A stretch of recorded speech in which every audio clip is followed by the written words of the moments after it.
That was Circus in the Sea with the song called Bed of Wolves. That is from our very own Alex Plox. He usually opens the show with his own musical stylings, but today we're playing his band Circus in the Sea. I love that song. Shut up, Zandatsu. Zandatsu says, please don't be eating. Please don't eat. Fuck you. Let me tell you something. I apologize for being late. I wonder if it doesn't matter actually, but I apologize for being late. That matters, but it doesn't matter. I was looking at something else.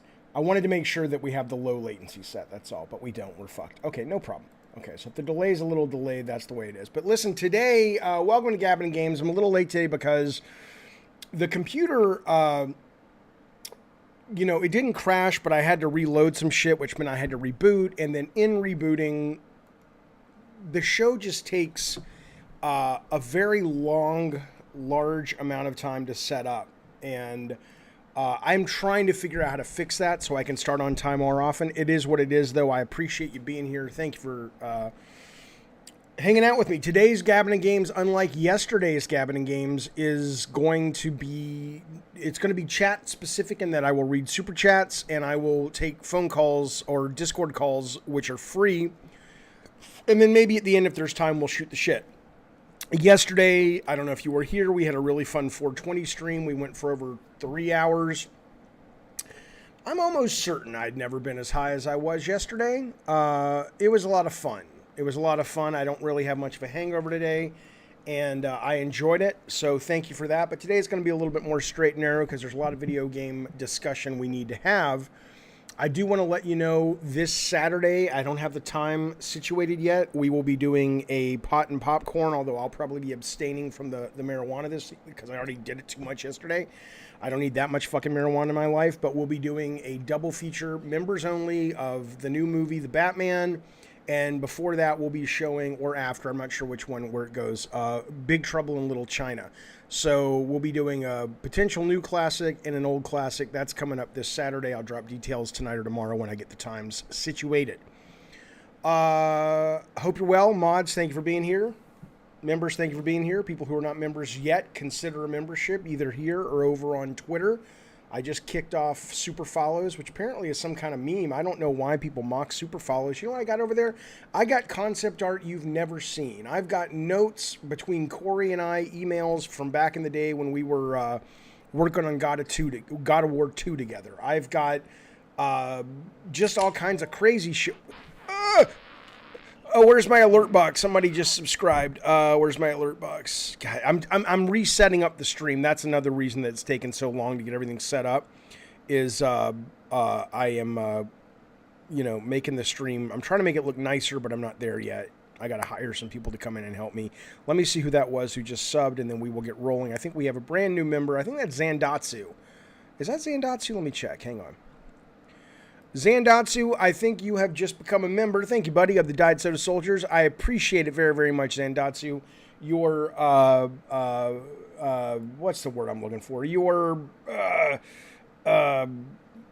love and support and sexy time is very much appreciated. I'm looking for something to give you. Here's a cup of coffee from McCafe at McDonald's. There you go. That's just for Zandatsu. I'm pouring it down his gullet right now. Thank you for being here. Thank you for supporting the show with your generosity and your imagination and your time. Let us begin talking about the news of the video game world.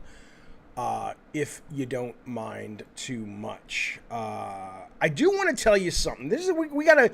Today is a mix. I get people complain about me a lot when they say, Jaffe, you complain too much on your show.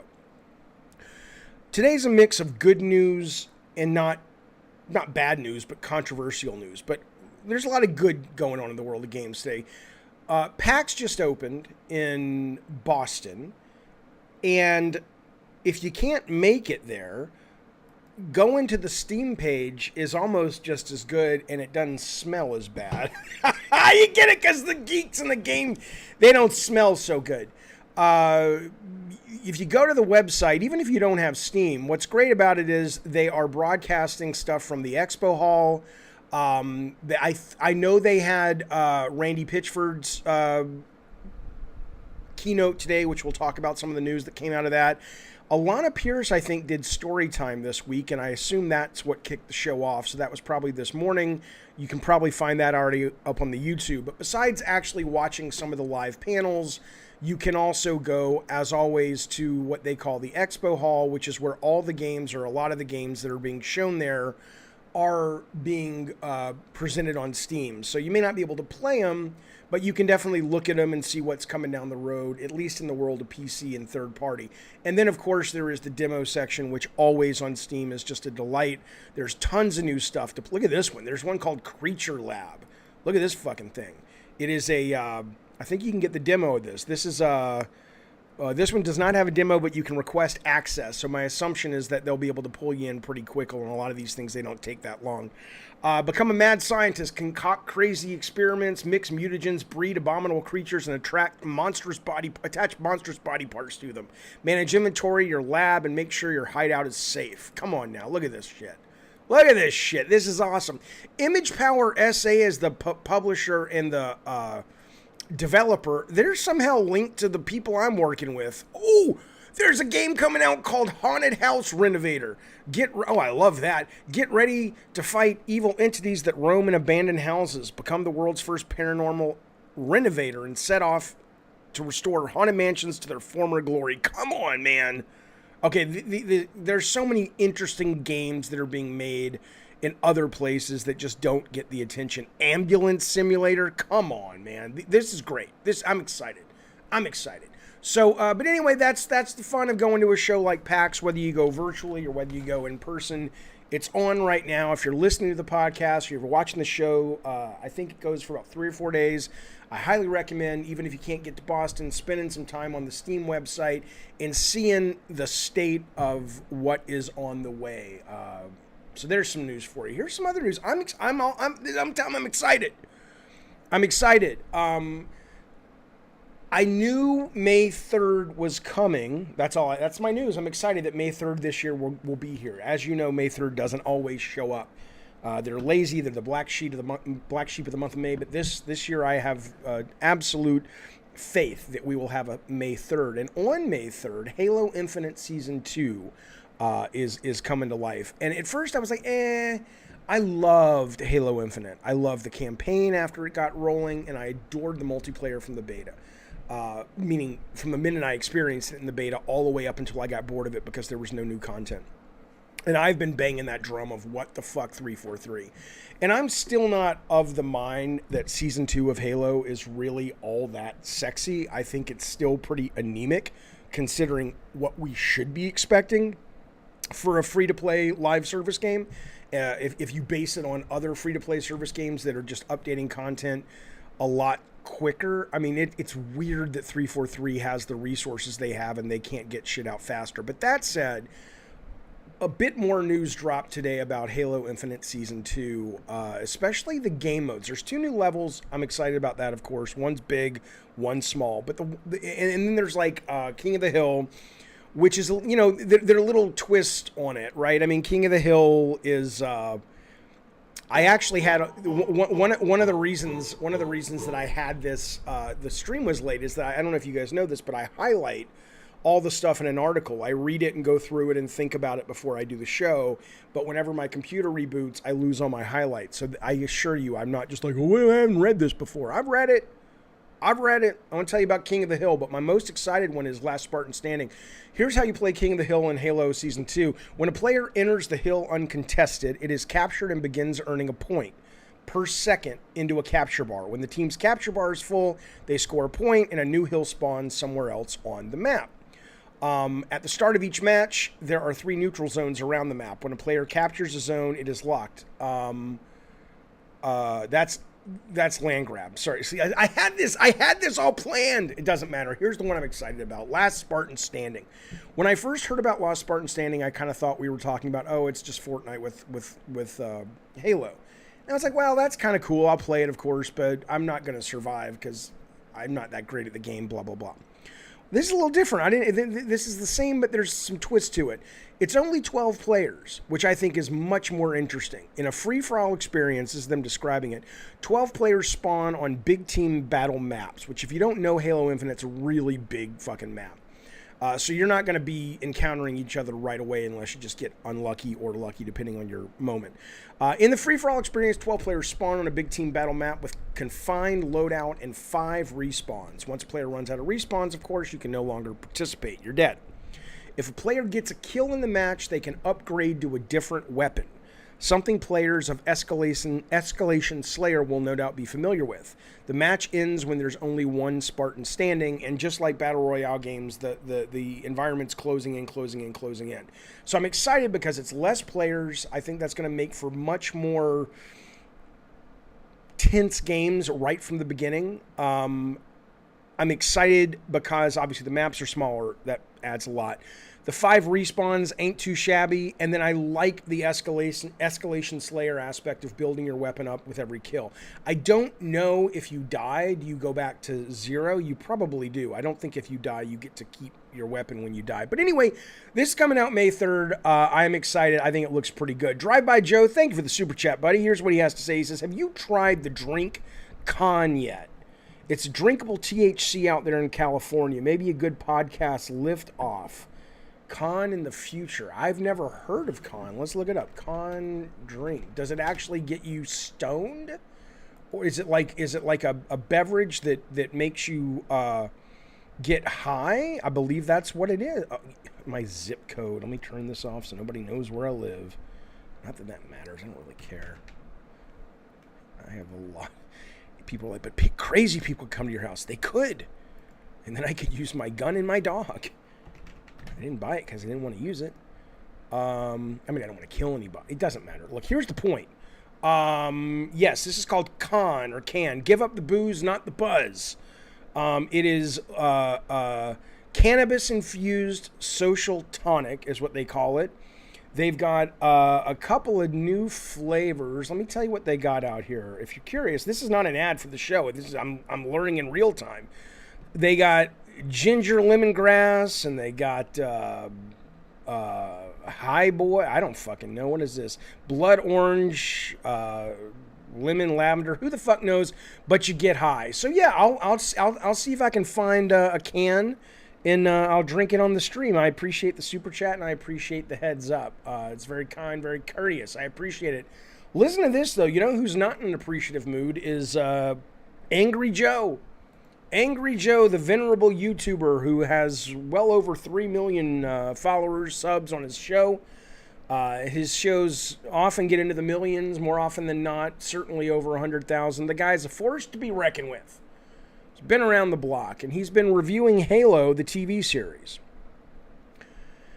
He doesn't like it, from what I gather. He doesn't like it. And CBS, who basically owns the streaming service, I guess it's Paramount Plus. I wasn't aware they owned Paramount Plus, but regardless, CBS says, fuck you, Angry Joe. We're going to take your shit down and claim that you're using material from the Halo TV show that is our property, and we're going to hit you with some strikes and pull your content down from the internet. Well, Angry Joe's pissed. Here's what he says. He writes this off to... he sends a little love letter off to CBS. He says, what you're doing is wrong. Cut it out. Because you're messing with the wrong person. I'm sure that really sends billionaires at CBS legal department quaking in their boots, Angry Joe. But let's keep going. Because you're messing with the wrong person. I will blow this up. And we will go to court over this. they go to court every day. If you claim this video, I have no other option.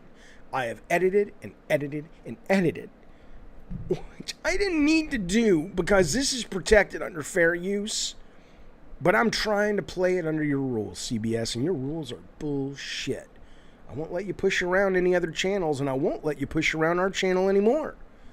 And I'm just making fun of the voice because it's fun. But no, he's got a point. He's basically bent over backwards and editing his videos. My understanding is what CBS tends to be upset about, this is at least the speculation out there. I have no proof of this. No one has proof of this, but no one that we're talking to has proof of this. But it seems that he doesn't like the show, and because his following is so big, CBS is like, we don't want people to watch his critique of our show, and so we can get away with pulling his shit down. And so it sounds like Angry Joe has checked all the boxes to allow his work to fit under the definition of fair use. I will tell you, I don't know the actual law at the moment. I remember there was a show actually when G4 was kind of pumping and grinding back in the day, and I went to LA and I pitched them a show. And I said, I want to do this show, which is not unlike this show, but it had a couple other panelists on it that were geeks, and we would debate and discuss geek issues every day. And I said, I was asking them in that context, I said, how do we go about, every day if there's a movie that opens at #1 and we want to show some footage of it, do we have to every single fucking day go through the rigmarole of getting legal checks and balances and clearance? And they said, no, there's a window when you're reporting on news, even though obviously entertainment isn't news, but you're reporting on what's happening out in the world of about 2 weeks where it is newsworthy. And in that, the fair, you can't show the whole fucking thing, but there's a fair use law that allows some wiggle room, I guess. And I assume that's what Angry Joe is saying. He's like, look, I'm editing the fucking content within an inch of its life to make sure I don't step over the legal bounds, and you're still taking my shit down. So we'll see where this ends. We'll see where this ends. I haven't even watched the second episode of Halo yet, but I enjoyed the first one enough that I'm kind of keeping an eye on going back and watching it a little bit. But right now, I'm not jumping through hoops to get to episode 2, season 1. It seems like a sci-fi channel series to me, which is fine, but I have other things to watch.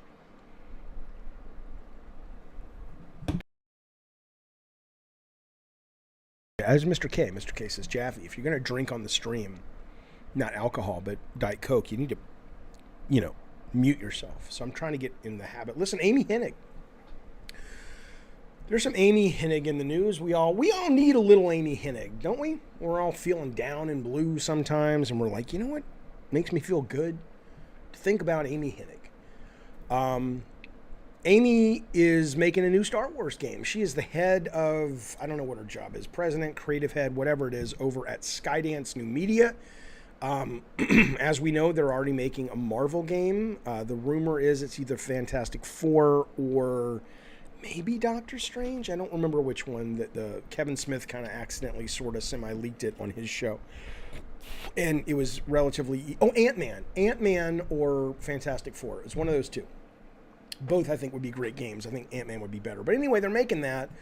I don't know if Skydance has day-to-day development or if they are outsourcing all this. I have no clue what their resources are as a publisher. But anyway, they're making that, and then it's announced a couple of days ago, or actually yesterday, that she's also taken on a new Star Wars game, brand new Star Wars story that takes place in the Star Wars universe, obviously. And as you know, Amy was working on a game that was codenamed Ragtag, and there were some pretty cool visuals that came out about it, but I guess EA and all that just sort of, it was too ambitious for them at the time, or they didn't, no one really knows.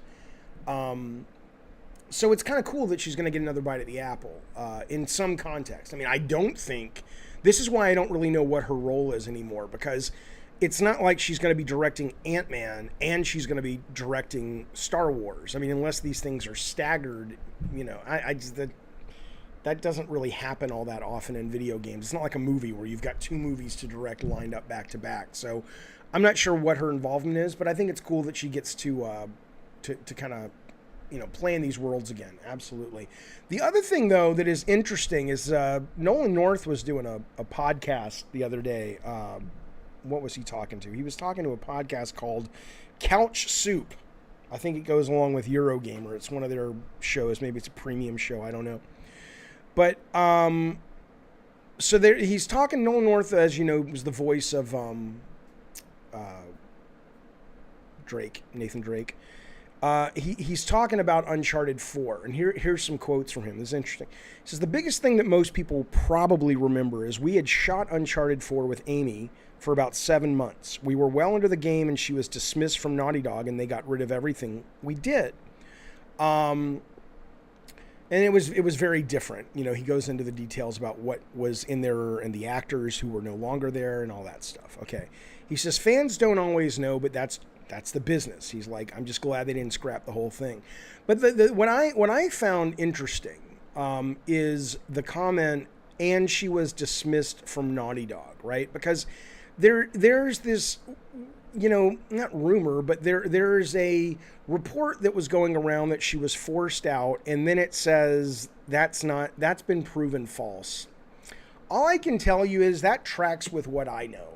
Not that it's been proven false. My understanding is it was, you know, it wasn't pleasant. It wasn't as if Amy went to the bosses and said, yeah, I think I want to leave. I got to move on to better things for my own person. It wasn't that. My understanding is it was a split, and I don't know how amicable it was. So maybe the verb forced or forced out isn't really correct, but I know she didn't leave of her own free will. She would have liked to have finished the game, is what I understand. And, you know, there's stuff I can't say about exactly why I think that happened, but I will say that when Nolan North says, probably without even thinking, she was dismissed from Naughty Dog, even though that is contradicting that she had been forced out and that was false, he's letting you know the goddamn truth. You think they're 7 months in and she's gonna go to Nolan North and just go, yeah, I think I'm just gonna leave. No, he knows what's up. Some of us know what's up, and he's correct. He's correct. But the good news is she's back with Star Wars. She's back with Marvel. Think about that. Think about the comeback. I understand Nathan Drake's her baby. I get it, but goddamn, you go from working with Nathan Drake to working with, you know, Reed Richards. And Invisible Girl, woohoo, she's sexy. Invisible Girl, I like her. And then you go working with the Star Wars. Come on now, that's not a bad jump. I want to talk about the Cory Barlog 420 video that he put out yesterday. But before I do that, I want to tell you about. As I said, I was late today because I'm readjusting in the show, and as you can tell by the layout, it's not finished and blah blah blah. But I'm working on it, and so the ads for the next few days are going to be a little rough around the edges. But I do want to talk about them because there's some exciting things, and some of these are pretty timely. So you got to jump on these goddamn things. Listen to this. But afterwards, I will come right back and we will get into the Cory Barlog video. But here's the deal. You guys know this. Rotten Tanuki, our very own Rotten Tanuki. Like I said, I think this layout looks hideous. I'm going to fix it, but at least it's there for now. All of these sponsors who make the show possible are in the link tree below. So if you want to go visit them, I sure would appreciate that. I think that would be a nice thing to do if you're interested. Don't go over there for my benefit. Go over there because you're like, you know what? I got a geek in my life who likes crazy mashups of the Cabbage Patch Kids, the Garbage Pail Kids, and video game characters. They make shirts and mugs and clocks and all kinds of merch, towels, all kinds of great shit. Day One Patch Kids, going over there and give them a wet lickery kiss. I would appreciate it. The other thing is, now this is timely. There's a ticking clock to this one. This is a movie called Dog that our God of War member is directing. He's written it. He says it's a BDSM vampire horror movie. And you can see it right there. They've shot a little bit of it. That looks like a real goddamn cockadoodie movie. This ain't some, you know, I just got out of film school and I don't know how to color correct and I don't have a cinematographer who knows anything. This movie looks sleek. It looks slick. It's about a vampire who goes to this underground sex club in Europe, picks up a couple, They think they're going back with her to her castle or whatever the fuck she lives. Where do vampires live? I don't know, to have some sexy time. And they are. Oh, they are. But they realize she's a vampire and shit goes south real fast. So they are looking to find funding. They have about 30 days to get it over on Indiegogo. There's some really good rewards, some really good perks if you are considering it. Again, the only work you have to do is click the link tree, get on over there, check out Dog, and see if you want to support it with some of your ducats. I would appreciate it because I want to see this goddamn movie because that vampire lady looks pretty sexy. I'd let her suck my blood. I mean, I don't want to die, but she could suck it. Listen, Cory Barlog yesterday makes a video. You had to have seen this. I'm going to play it, and then we're going to kind of parse it and go through it. Before I do that, though, I definitely want to... Let me get this super chat. Oh, no, not super chat. I was about to bring you in the call-in waiting room in the Discord, sir. If you want to put yourself back in there, I'll bring you in. Okay, well, here, let's start with the Cory story. So, Santa Monica puts this out yesterday. It's happy 420, but, you know, maybe it's a nod and a wink, but it certainly wasn't really about drugs. Come on, this is Sony we're talking about. It was about the 4th anniversary of God of War 2018. Okay, so Cory comes out. I'm going to play the message. It's only a minute and 24 seconds. And then I just want to go through it to talk about some of the things I've seen online regarding people thinking there's kind of a cryptic aspect to what Cory's saying. Here we go. This is Big Bad Cory Barlog. Take it away, good Sir Cory. Take it away, Sting. All right, here we go. Hey everybody, Cory Barlog. I just want to wish you a happy 420. Can you believe it's been 4 years since our baby went out into the wild?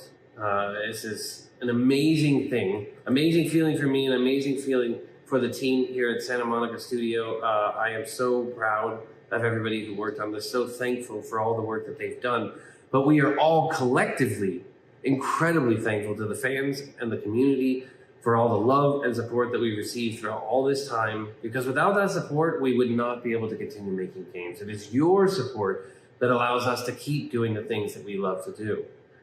Speaking of God of War Ragnarok, the elephant in the room. Yeah, we haven't said a lot about this. That's because everybody is heads down, hard at work. We are perfectionists. Everyone's tightening up the graphics on level 3. There is so much going on right now that I just wish that we could share it with you, but it's just not ready to be shown. But I guarantee you, the moment, the very second that we have something that we're ready to share, we're going to share it with you. Because we don't want to hold any of this back. So please hold tight, know that something cool is coming, and that everybody here at Santa Monica is so incredibly thankful for all the support you've given us. All right. Have a good 420. Old Cory. So, a couple of things about this that I thought were interesting. The first one, which is my favorite, is that people don't seem to know what he's referencing. There are literally people out there hitting me up on Twitter and going, I think this is a direct shot back at Jaffe for the DLC game. And I'm like, let's be clear. Sony plans this shit well in advance. This is not like Cory saw me on a podcast over the weekend and ran into PR and said, I want to make this video. It doesn't work that way. Every now and then, but very rarely. That's number one. Number two, people are like, yes, but see, they're tightening up the graphics on level 3 so it won't look like DLC. I'm like, dude, this is what I've seen. I'm not fucking with you. I've seen people out there thinking that this is sort of Cory going, okay, we know the game doesn't look good, but we're going to fix the graphics. That's my signal to you. And I'm like, really? Tighten up the graphics on level 3 is a meme that goes all the way back to, like, I think the late 90s or early 2000s. And I'm not going to go look it up. And Cory's Cory, and Cory's doing a callback to an old video game joke. It means nothing more than that. The one thing that I have heard people say that does begin to sound a little bit like I could see that. I have no evidence of this, and if I had it, I wouldn't share it, but that's why I'm comfortable talking about it, because I'm just speculating with the rest of you. But people have said this is sort of him and Santa Monica and Sony at large softening up the ground for the fact that they know they're not going to make Christmas or whenever, this year, 2022. It's going to ship out probably in March 2023, which is what God of War always does for the most part. I could see it. I mean, you're going into the summer, and you haven't really heard of anything. And if they were about to launch If they were about to launch a trailer or a state of play in a month, and they know that already. It's not like that would catch them by surprise. So I think if there was something like that coming, there would be a bit more of a tease for that, of like, I know you're excited, just trust me. It's going to be soon. I can't tell you when, but it's going to be soon. We're still barreling towards 2022. You guys are going to lose your shit, whatever. He didn't say any of that. So I would agree that this is probably a little bit of a softening. It's also a little weird that Eric Williams isn't in the thing because he's directing it. I know this is a 420 thing celebrating the game that Cory was the director of, but you'd think because they are also talking about Ragnarok that Eric would have popped in. I'm not saying it means anything. I'm just saying I noticed his absence. But the one thing I do think that potentially is correct for people looking at this and having some theories is that, yeah, if somebody were to come out and say they have already made a decision within Sony that this is not going to make 2022, I'd go, yeah, I get that. I'm sure they've done that if they've done that. I totally get that. John says they announced the God of War 2018 release date 3 months before release. Yeah, John, but they had shown a lot of other things. It wasn't like they showed one trailer and then they went dark until 3 months before 2018. This is like you saw one trailer and we haven't heard anything. And what has it been, 6 months? Stoner Joe says, I'd prefer no news, release anytime, no spoilers. Yeah, I mean, to me, I don't care about delays because, it's a cliche at this point, but it's an absolutely accurate cliche, which is, a late game is late until it's not, but a shit game or a disappointing game is disappointing forever. It's not really true anymore. Look at Cyberpunk, but for the most part, it's true.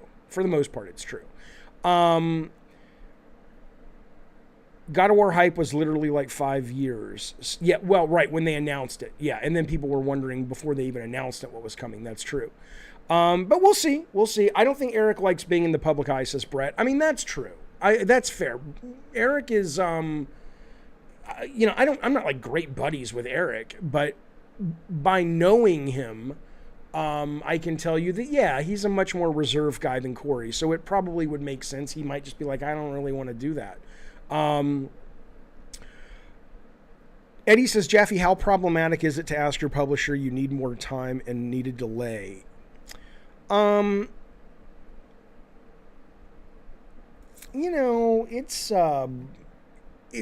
not what you want to do, right? You don't want to go to Shu or Alan at the time or whoever at the time and say you need more time, but ultimately, if you are a developer that's getting things done and they know you're not slacking off and it's literally, that's why the company, when it's run by Scott or Shu, and I guess Herman as well, like I said, I've never worked with Herman, they've been in the trenches, they understand games, they understand why those requests get made. And so, and they understand games are iterative and games are sloppy and you don't know what's going to work until it works. And, they don't have infinite patience, but when it comes from the right place, the request is not that hard to ask for.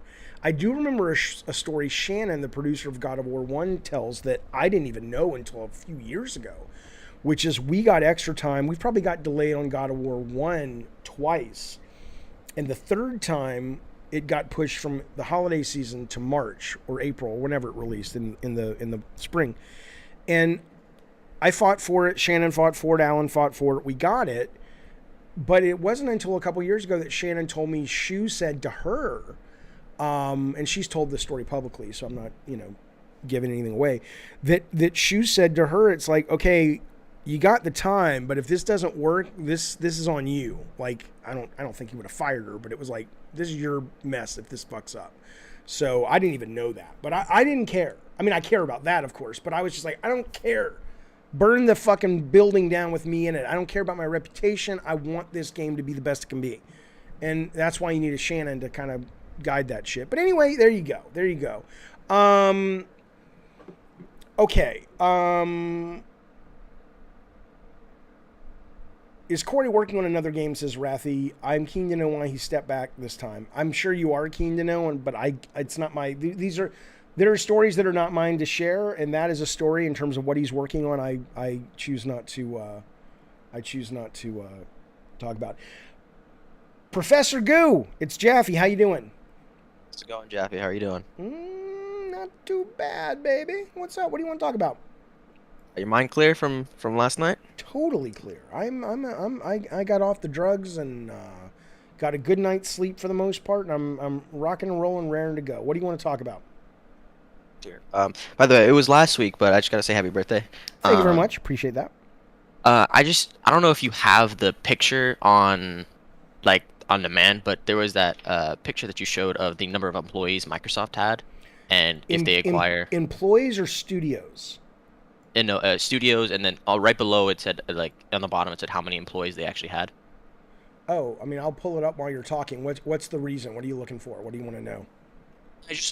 Well, I mean, you you obviously made a lot of games, so I was just wondering, how could Activision, the acquisition of Activision, lead into, that discussion that someone had last night about, like, if they gave $500 million and split it into like 10 games, like $50 million each, how could Activision come out with multiple games in a row, or with the Microsoft, how can they come out with multiple games in a row in like maybe 1 to 2 month span for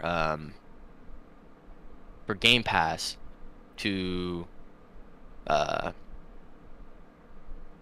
you know what I mean? I really to don't. Come out, I don't understand your question. Are you I understand. like the game development time. Like I how understand, much, but are you asking me if these companies? What does it have to do with splitting $500 million, though? I don't understand that part of the I'm question. saying, like you know how the person previously was talking about Sony should do that instead of putting $500 million right. into, Yes, like, absolutely. Ragnarok, Correct. and splitting into 10 different games. How would Microsoft do that? Is that possible with the number of employees that they have in their studios It's to like even release a game every my 2 years? my guess like is that is exactly what some of these teams are doing. I would be surprised if every team under this list is getting 343 amounts of time to make their game. I don't have any idea what Schafer's doing next, other than they've said that they're doing a new IP. I would be very surprised if Tim Schafer's like, we need 4 years. He might just be like, okay, we want to roll the dice with creative ideas, which means we're not going to spend as much as Halo, of course, or even the Indiana Jones game, maybe.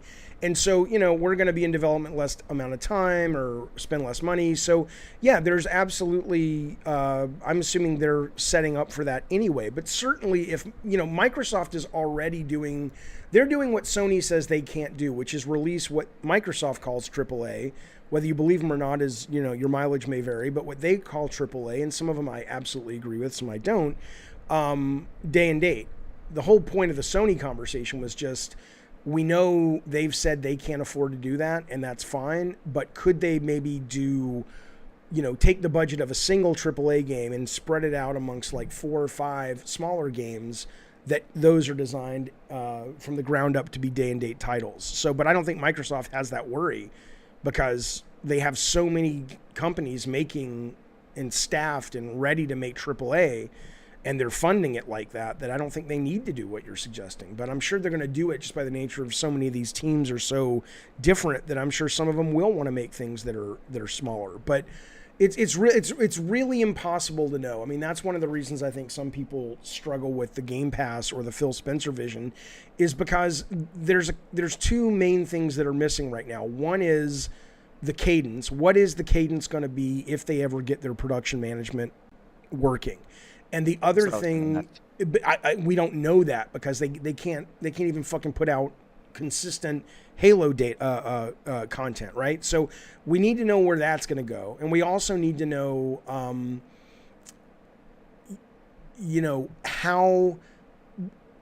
where do they value the budget and the production value to get people from churning from Game Pass, or to get them to subscribe? Does every game in Phil Spencer's vision have to be Microsoft's version of AAA, because otherwise we're gonna churn people out every month? Or can they have 3 really big games a year and then a couple of AA's and 1 or 2 indies, and that's their case?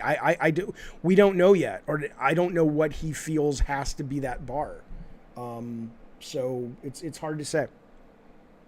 Like a clarification kind of question. So like if I gave you specifically, like you and a team, like $50 million, what's the how much time do you think it would take? Like 1 to 2 years to come out with a game like that, or is it It depends on what the game is. If we were to make, like a Crash Bandicoot, like the Crash 5 or something like that? Crash 5 would probably take you about 36 months. I mean, if you're Toys for Bob and you've already made one, which they made 4, I think that's very different. I think then you're talking about if it's a direct sequel, you're building on top of a foundation. The team knows each other. They know what the game is. It's about iterating on what's already there. If you came to me, who's never really made a platformer since the 16-bit days, you're probably going to need about, I mean, I don't know. You could definitely do it in a year, 18 months, but you would have to temper your expectations in terms of how long the game is or, what makes it special. But I don't think I think Crash is one of those AA games. I hope Toys for Bob gets like 3 years to make it. I hope they get one of those games. But anyway, I mean, all of this is, there are brilliant games that are made in like 6 months that people love. So, it's all about where, in my opinion, it's all about what dice is Microsoft rolling on individual games. Is there a one size fits all? Everybody's got to make the AAA shit or try, or are they really kind of playing with the scope of games per release? That I don't know, but I'm excited to find out. Professor Goo, thank you, buddy. Appreciate it. All right, bye-bye. There he goes. Professor Goo into the evening. Hang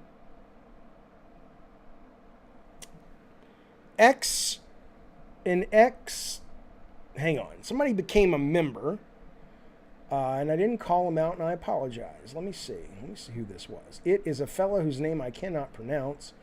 I think he became a member. If he did, let me know if anybody saw it. I got something on my screen saying X and X Blockout has become a member. Oh, there you go, Diet Soda Soldiers. I don't know why I didn't hear it. Thank you, buddy. Thank you for being a member, good sir Blockout of the Diet Soda Soldiers. I appreciate that very much. What can I do for you, sir? What can I do for you, sir? I will let you wear my glasses. Huh? That's pretty nice. That's going to let you see the world the way I do. And boy, get ready, baby. Get ready. Because the way I see the world is very unique. It has good and bad. There you go, baby. Oh, look at that handsome fella. That's me. Thank you, buddy. I appreciate it. Seriously. Tony Barnes, one of the greats of video game development, says Strider 2014, which he was the lead on, took 24 people, 18 months. I could probably do it faster with less people because you've already done it. Right, there you go. There you go. Excellent. I did not know how long it took, but there you go. It was a great game. Okay. Uwu says they could do a 10 to... He's going back to God of War. He says, Uwu says they could do a 10 to 15 minute state of play with a release date at the end, and it could release September, which would be 5 months from now. Yeah, they could. But ultimately, they're not showing you anything. That, does that mean something? I don't know, but I kind of think it does, but I don't know. I don't know. Wiki says Strider is good. Yeah, well, the thing about Strider is, and Tony can speak to this, but I really enjoyed Strider.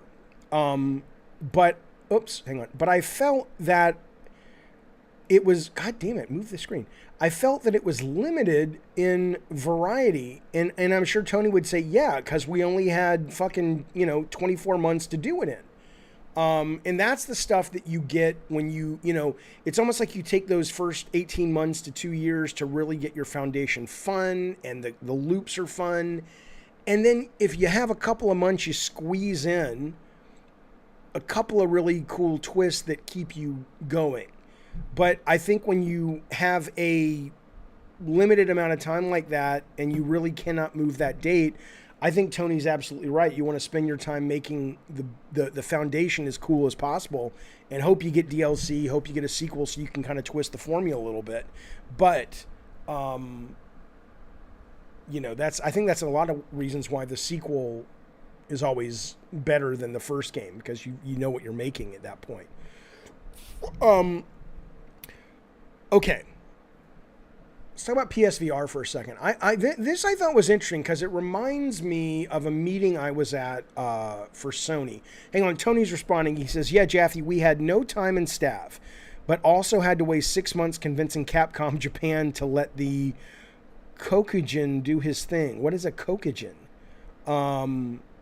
But yeah, I mean, that's the thing. It's like, that's what people don't really understand either, which is this idea of, it's like, oh, you should have done this. You should have done this. You should have had more bosses. It's like, oh, really? Yeah, we never thought about that. We're only professional video game developers. It never occurred to us that we needed more variety in the game. They want it in there. They just can't always have it. Time, you know, is a monster. X and X says, I'm about to head to the hospital for the birth of my first child. I ran out of content to watch while the wife naps. Listen to me, sir. I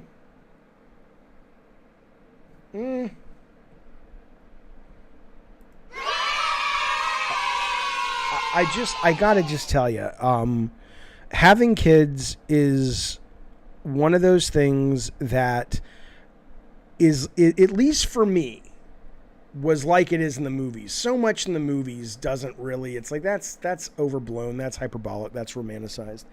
And I don't even mean when the kid came out, it was like, oh, nothing like that. It was exciting and it was emotional, but nothing like that. But boy, once you get to know these kids and once you bond with these kids, which happens very quickly for a lot of people, including me, you are in for the goddamn ride of your life, sir. I absolutely hope you take it in, and are present for it. There's a great song called, and I'm not a huge country guy, but if you're into country music or just songs about kids, everybody talks about Cat's Cradle. That's a great song. It's an important song. There's a song called You're Gonna Miss This. And it's basically, I don't want to start crying, but it's all the stuff that's really hard about raising kids. It's absolutely true. You are going to miss it. So embrace it, enjoy it, be there for it. And are you going to have a girl or are you going to have a boy? Which one? I don't know, but congrats, buddy. That's great fucking news. Oh, okay. Kokuajin means black guy. Okay, so they were looking at Tony going, who's this black fella? I understand.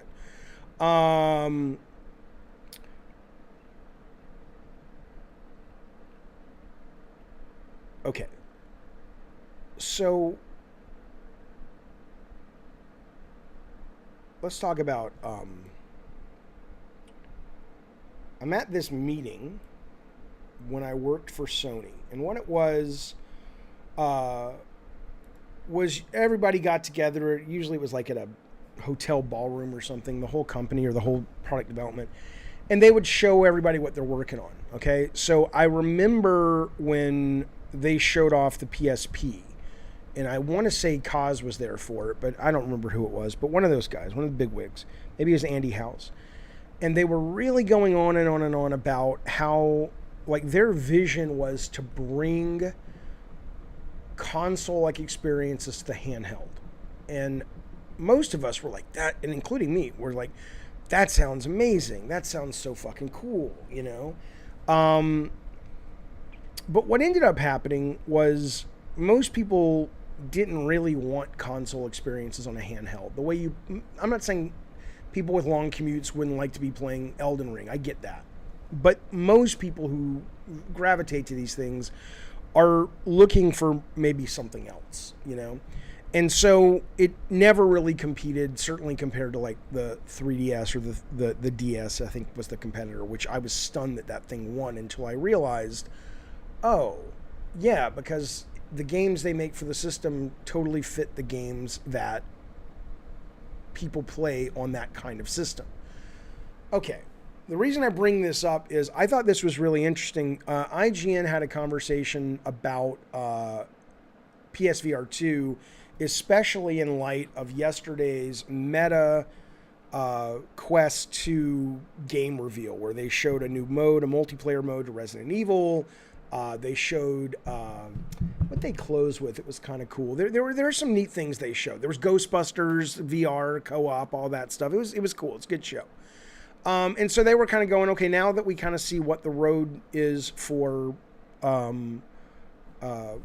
PlayStation, for Quest, how does that compare about what we know? And one of the reporters just said something that popped out in my brain. I wanted to bring it up to you guys. They're talking about what they know so far about some of the games, and they're saying Guerrilla Games and Firesprite are making a, quote, ambitious AAA narrative adventure that seems to be, this is IGN quoting now, that seems to be a template for Sony and what Sony's trying to achieve on that platform. We don't know a full extent of the library or even if backwards compatible, blah, blah, blah. So when the PSVR 2 is released, it will be it will be an interesting test of whether AAA VR can draw a mainstream audience. It will also draw inevitable comparisons to Meta's standalone headset. So they were talking about this, and there was a line that basically, and again, I lost all my highlights, but the gist of it was they tried this with the Vita. And is this going to be the next Vita? Which is people who appreciate it, love it, but most people do not want to put on a headset and play a game for 15 hours. They just don't. That's not what they do VR for.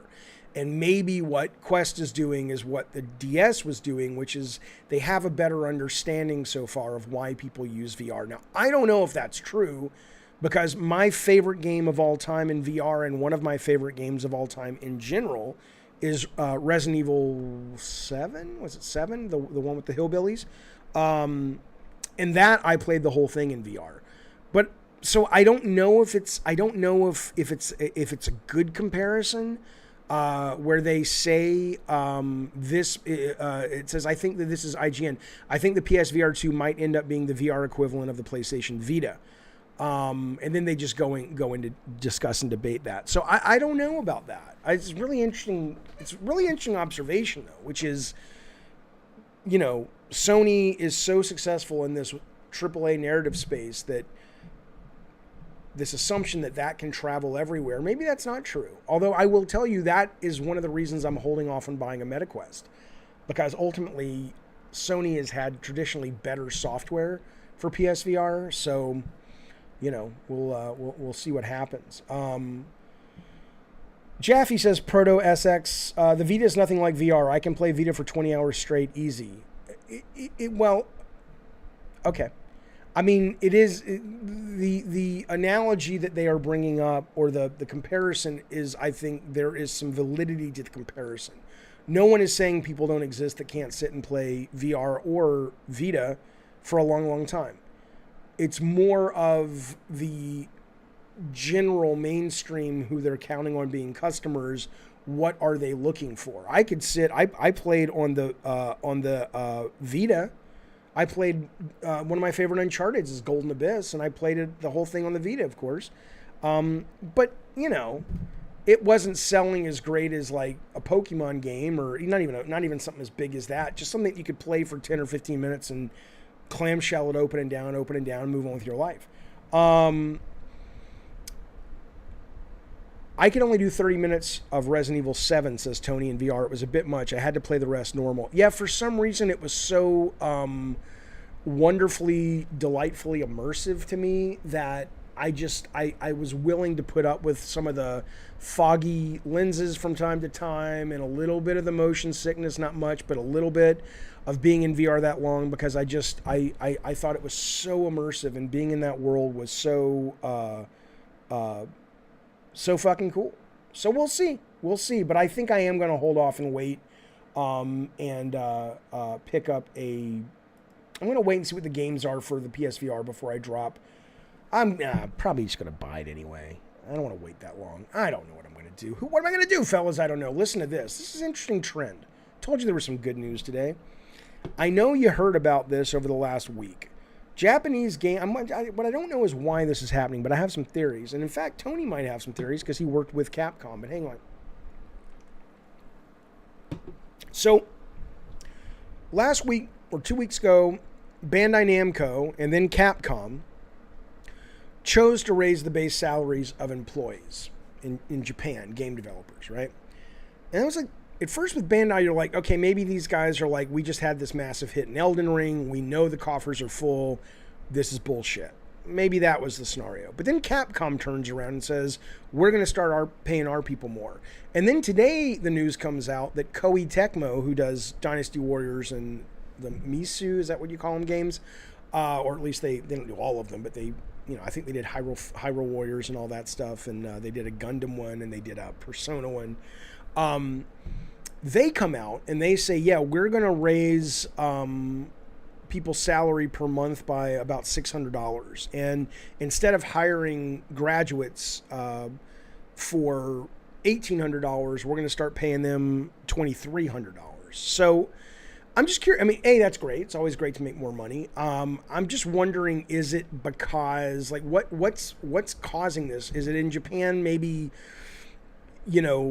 because remote work is becoming more possible, it becomes a much harder thing to keep employees and they're dealing with what everyone else is dealing with? Is it, I don't know what else it could be other than that. It's like, why are suddenly video game companies starting to pay their people more in Japan? Maybe remote work from home, they're like, look, we don't speak, we'll get a translator. You're an amazing programmer. You're an amazing artist. We'll hire a translator. You work remote. We'll work around your hours. And maybe they're losing people to work from home and they're like, shit, I have options now. I have no idea, but I think it's really good news that's forcing these companies to kind of compete to keep their talent happy. I think that's wonderful. But yeah, if anybody has any theories, call in or let me know. I would love to know what the Sam Hill's going on. Speaking of Japanese developers, SEGA comes out and they say, hey, this is a weird one for me, fellas. This is a weird one. Bloomberg reports that SEGA is developing big budget Crazy Taxi and Jet Set Radio reboots. Now, hold your horses. Hold your fucking horses. It doesn't really mean exactly that. The headline's a little wonky. It's possible, but it doesn't sound like what they're saying is we want to basically spend $50 million on Crazy Taxi. Let's make another one and make it look better, bigger levels, whatever. It sounds like this is part of their initiative, the Super Game initiative, where they're going to take a lot of their beloved IP and almost like merge them into an MMO online kind of world thing that is going to be, I think they even had a list. I know they did. They said the Super Game initiative is to develop new and innovative titles focused on global online community and IP utilization.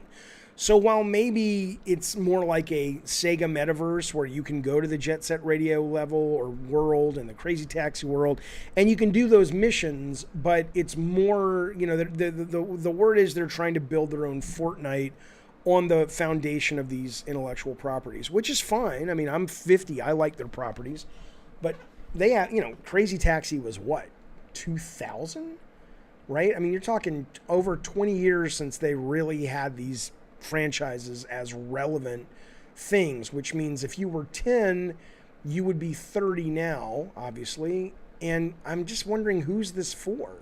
30-year-olds aren't clamoring for Fortnite. And I understand it's not one-to-one Fortnite, but I don't know. It seems like a weird nostalgia play for a brand that has some hardcore fans, but I've never gotten the sense that they were enough to build, a whole stable of super games behind. It's very strange. The headline makes it sound like they're making budget versions, but the article clarifies, says Matt. Well, when I first read the headline, Matt DeMarco, what I thought they were doing was they were going to be, making big budget, like it says, developing big budget Crazy Taxi. I'm like, what the fuck is big budget Crazy Taxi? Oh yeah, D-Trucks, I loved Power Stone as well on the Dreamcast. But yeah, I don't know, but we'll see where it goes. Tony Barnes says it absolutely would, but not whatever you're thinking of. If someone threw $5 million in a new Crazy Taxi, it would make its money back just off of nostalgia. Really? You think so? I mean, $5 million, probably. A low budget like that. But, I mean, I've played the upgrade of Crazy Taxi. There was a new ripoff of Crazy Taxi. Unless you start making some meaningful changes to it. I mean, you remember this, Tony. When Crazy Taxi came out, it was one of the few driving games that wasn't on a track. And that was the sex of it. It was like, oh my God, I can drive around. There was no Grand Theft Auto. right? You had this, and there was a Microsoft game called Midtown Rush or something that was a PC game that you land everybody together and you could smash into cars in the city. Other than that, you didn't have any of that shit, man. Now that is not even a, that's a junior designer's mission you give to the guy to set up when you're making a sandbox game. That's just like one of 50 modular missions you can have as a Crazy Taxi style. So, that $5 million, if all you're going to do is just remake it, I think you're going to get bored of it after about 5 minutes. I know I did, but I have ADD, so let's say you can hang in 20 minutes. Jet Set Radio doesn't have a massive following, Rob. Rob says Jet Set Radio has a massive following. Jet Set Radio has a cult following, and they are rabid and they love it, but it is not massive. Jaffe, you don't make sense. Crazy Taxi was all-time best game. It's way popular nowadays. No, it's... Show me some evidence of that, BB. I don't see any evidence that people are clamoring for more Crazy Taxi. Tony says, I wouldn't just make high-res Crazy Taxi. I can see how to do an open-world PvP Crazy Taxi for $5 million and make the money back. Okay, cool. I mean, yeah. And maybe what they're saying is, the overall super game that Sega's doing is the big budget. But the Crazy Taxi version is like what you're saying, Tony. There's a section in it where you can play that Crazy Taxi game. I don't fucking know. Okay. Fuck you, Rob. Rob says, Jet Set Radio will make $800 million in one day. Yeah. I see you guys in the chat also talking about the new House of the Dead. Yeah, House of the Dead was announced today that it's coming to not just the Switch, but I think it's next week or in 2 weeks. It's coming to PC and all in PS4, PS5. I know that Spazbo, I think, has already played it, right? All right, this is Northy Tunes. What's up, Northy Tunes? Northy Tunes, are you there, sir? Are you there? All right, well, you're in the chat if you want to talk. I can't hear you if you're talking, Jeffy, sorry. Yeah, I don't know. I can hear you just fine. So figure out if I'm going to move on to another story, but if you can figure out how to get in, get in. BB, I don't know if the new House of the Dead is $70. I have no idea. Wiki says House of the Dead remake is not as good as you'd hope. The ragdoll enemies are awful. Yeah, but I want to get it on PC and I want to play it on stream. I think it'll be fun for that. Listen to this. Oh, yeah, Northy, can you hear me? Yeah, all right. I don't know what to tell you, buddy. Figure it out, and I'll call back. I'd love to have you on. All right, there he goes. Listen to this. Marvel Avengers roadmap has been scrapped in favor of short-term updates. No shit. No shit. Does anybody... I mean, I don't know anybody still playing this fucking game. All I know is this has to be heartbreaking. This has to absolutely be heartbreaking, because the potential of what this could have been if they would not have fucked it up and given it to the wrong team. And I think the team would admit they were the wrong team. The president of the company of Square Enix has admitted they are the wrong company. Imagine a multiplayer co-op Avengers game. The fantasy is still very real. They just shat the fucking bed.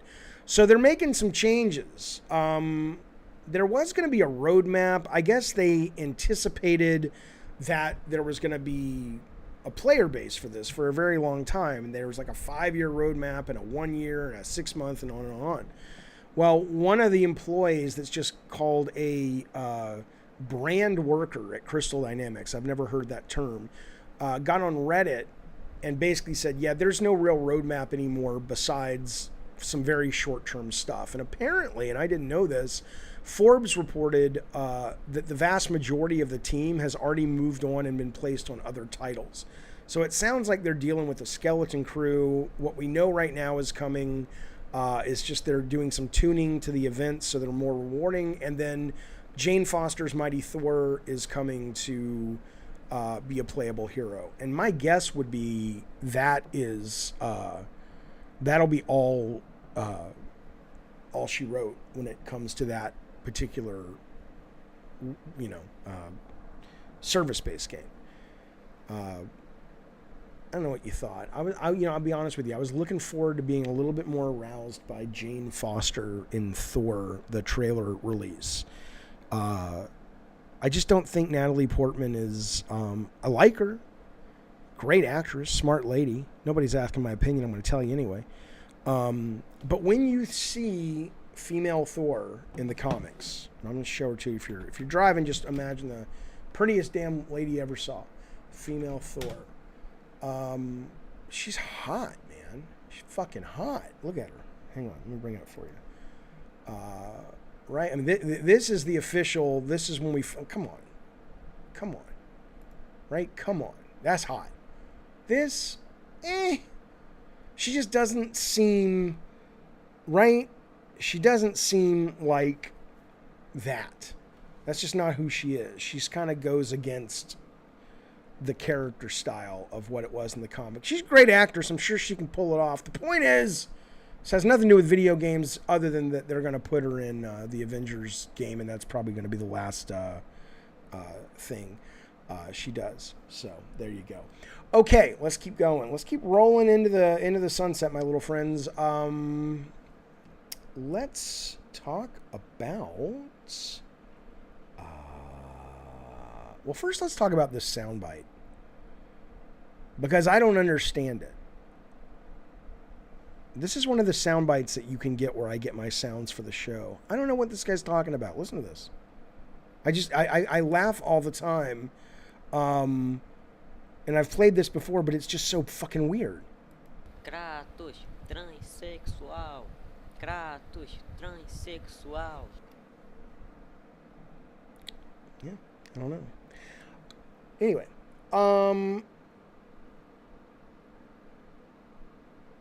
okay.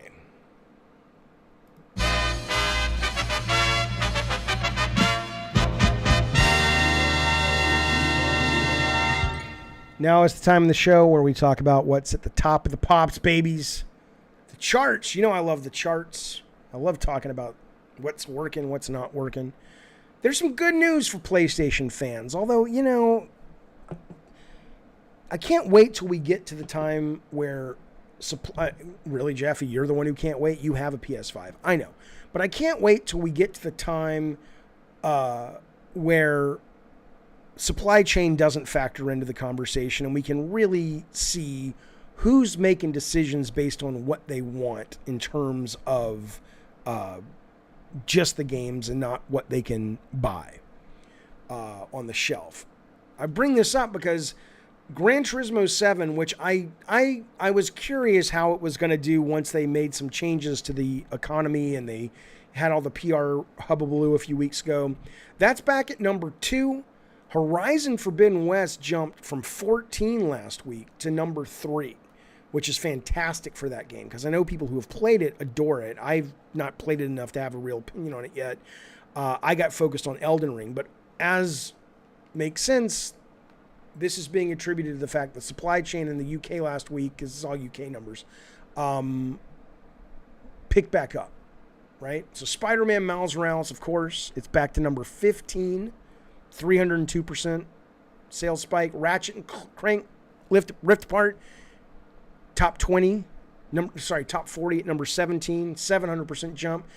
Even Ghostwire Tokyo, PlayStation console exclusive, sales went up 210% at number 21.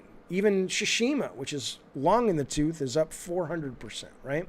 Director's cut. I was talking to Colin Moriarty on his show Monday, and he was telling me, he's like, yeah, I really like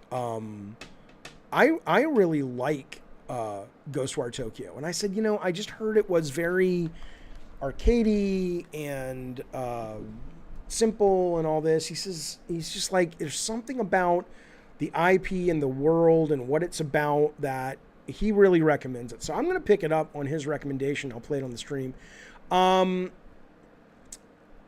Number 1 is Lego Star Wars, best-selling Lego game, at least in that amount of time. FIFA's number 4. Pokemon's 5. Mario Kart is 6. Kirby is 7. Elden Ring is 8. Now, this is interesting. Elden Ring has great legs, but I had thought it would be up there more. But my guess is a lot of the people who wanted Elden Ring have gotten it.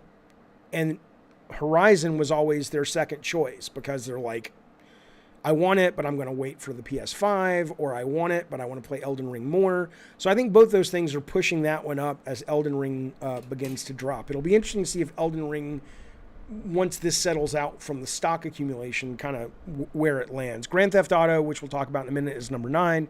Animal Crossing, for the love of God, how much money has that thing made? Animal Crossing New Horizons is number 10. It's number 10. Montana says Montana says man loved Ghostwire Tokyo. This is why, Montana, I love you, but punctuation is very important. Stupid idiot. Because the thing is, are you saying man, comma, loved Ghostwire Tokyo, like you're saying you did, or are you talking about Colin saying man loved Ghostwire Tokyo, like Colin is the man that loved Ghostwire Tokyo? I don't know what you're saying, but thank you, I appreciate it. Farq says, I've noticed a bunch of PS5 drops in the UK. I'm joined to a Discord that informs of these drops at different retailers, and I was able to buy one in the space of an hour. I was able to buy one from Game, and in the space of an hour, it went out of stock. But you are seeing a lot of them popping more and more. That's good. That's wonderful.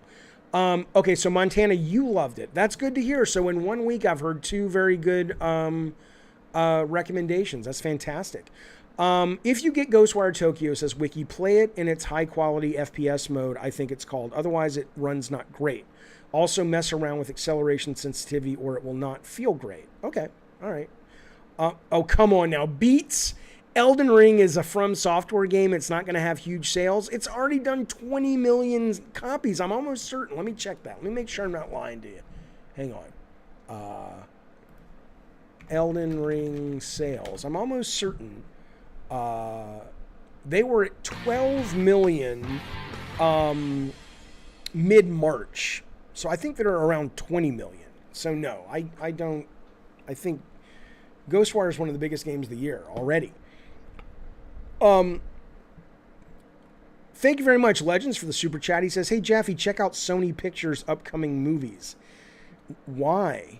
I mean, in relation to this stream, or you're just like, hey, when you get a minute, go watch some trailers? I'm not entirely sure I know what you're asking me to do, buddy. I appreciate the super chat. And I guess, let me just go look up Sony Pictures real quick. Pictures. I know they just announced that the Spider-Man movie the animated movie is being broken up into 2 parts, and it slipped to 2023. Sony Pictures upcoming movies. All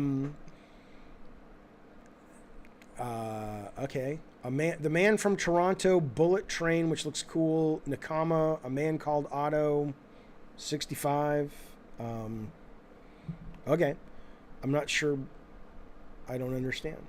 Okay.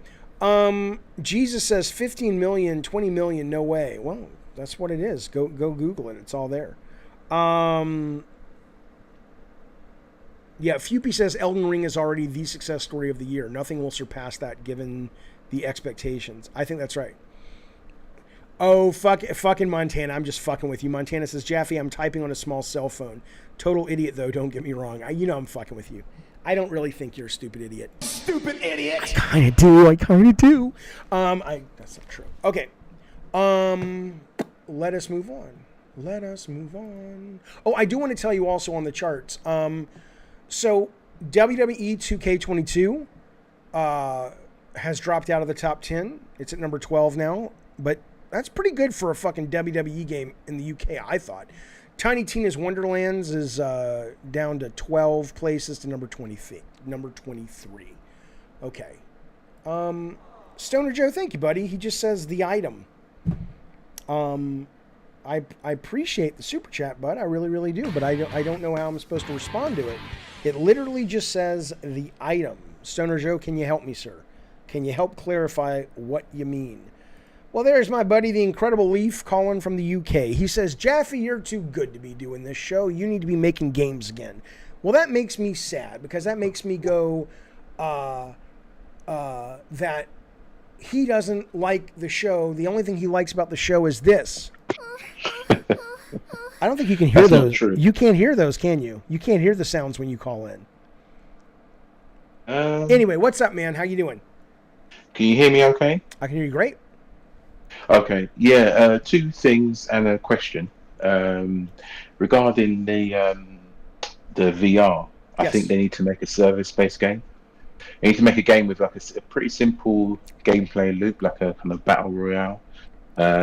Maybe something on the lines of, like, you know, the Grand Theft Auto like heist missions, or some sort of missions, and you get, you have fully free. I don't know how well FPSs work in VR. I've not really played. They can work. They can work great. I mean, I think you have to be willing to deal with VR, and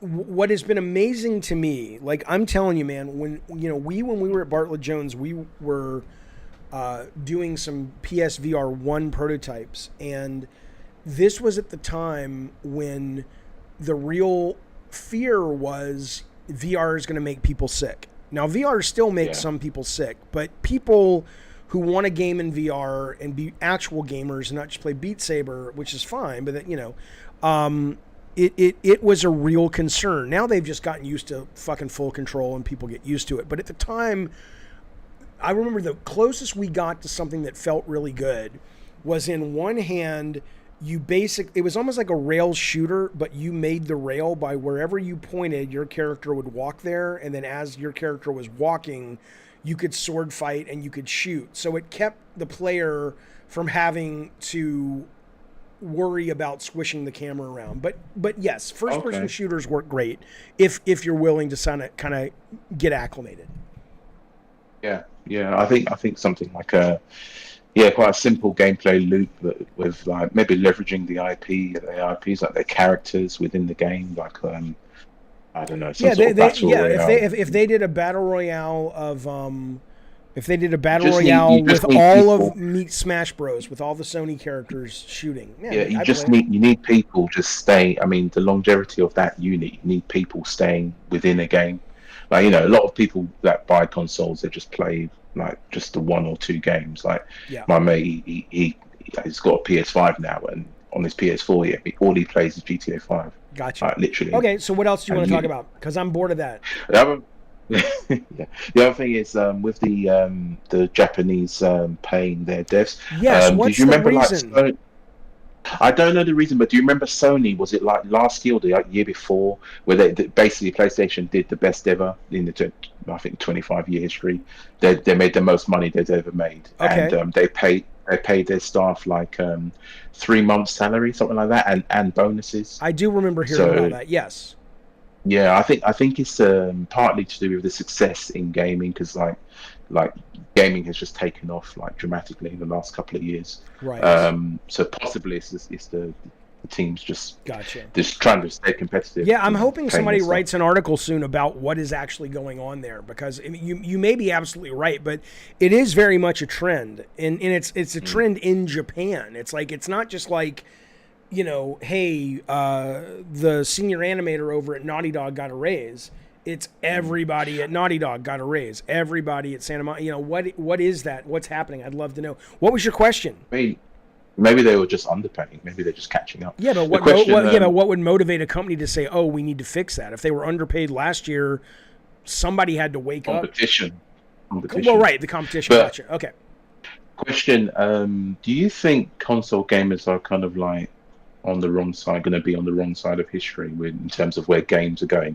And do you think that a lot of traditional game players in the console space are going to be quite upset with the history, the way games are going? I refer to like ads are here and they're not going away. I mean, define how far into the future are we talking? Like 10 years, or I said within the next 10 years. Okay, I think I think where games are going is absolutely, we're all gonna fucking love it, because we're gonna live in the game and we're gonna it's gonna be AI, but we're talking 1,000 years down the road. Like these hardcore kind of games on consoles. Okay. If you're talking, if you're talking about the players pushing back on sort of the console fanboys pushing back on a lot of the disruptive forces that are affecting what they consider the definition of a game. Yeah, they're not on the wrong side of history so much as they're getting older and they're not comfortable with change, and maybe they don't have kids that game like I do. My kids aren't hardcore gamers, but they play games. The everything that these guys complain about, like current hardcore gamers, the younger generation, like 20 and under, I'm not saying all of them, but the ones that I certainly know, and I also, the sales are there to prove it out, don't give a fuck. They don't give a fuck. Is the game free? It's got some ads? Cool. Did I pay for things in the game, but I still get ads? Fine.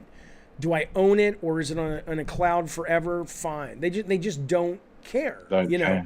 And so even that, so let's just take narrative. I don't think narrative single player games are ever going anywhere. And I don't think the big budget ones are ever going anywhere like Sony makes. You may not get as many, or they may become more conservative, but those aren't going anywhere. But do I think in 5-10 years, there will be versions of that game that are broken up with ads? It may not be the save money though. Sony should make those games episodic. Sure. Previously on The Last of Us. Absolutely. The thing is, I mean, there's so many ways now that you can take a product like that. You could make a game episodic. Like we've already seen this with Walking Dead, but you could make the next Uncharted, which sounds like they're making according to their now hiring aspect thing. You could make that, and it's designed to be a full experience, but you do break it up into like 8 episodes, and you put out the 8 episodes, and then you put out the director's cut HD or whatever. You put out a sexier version of it all linked together, and it's designed to link together seamlessly. And then you put out the ad version, which is free or almost. It's just like, it's a tempest in a teacup. It's a tempest in a teacup. It's a tempest in a teacup because they're passionate. I appreciate that, but they're in the minority, and the big one. And I'm sorry because you don't like this, but NFTs are coming back, and they're going to come, and they're going to be here to stay. Because it powers the whole idea of a metaverse where you have a marketplace and you can basically buy and sell stuff, and then the companies that make the content, they take a cut of every sale. I don't have an inherent hatred towards NFTs because I don't know what they are. I mean, I know the definition, but the biggest problem with NFTs is none of these people have been able to explain why you need to use an NFT when a normal process will do. It doesn't make sense. They cannot explain it. And so they have painted themselves as the snake oil salesman, and that may or may not be correct. But if something is so hard to explain the value of, I struggle to know how customers are going to respond in a way that will make the people who are investing in NFT go, oh, we should continue. The big one is the big plus is the security model, in that the immutability of like a transaction, whereas with the was it Diablo or League of Legends, there was a lot of fraud going on with the actual in-game currency, and with in an ideal world with an NFT or any blockchain based system, you simply couldn't change a transaction. You simply couldn't hack that, although things have been hacked and money has been stolen. But in an ideal world, I'll believe it when I see it, and I don't think we're ever going to see it. Thank you for calling. I appreciate it, buddy. No worries. All right, take care. Bye. One sec.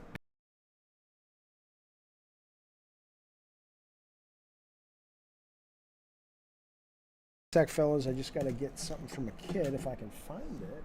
Also, if I'm gone, I'm at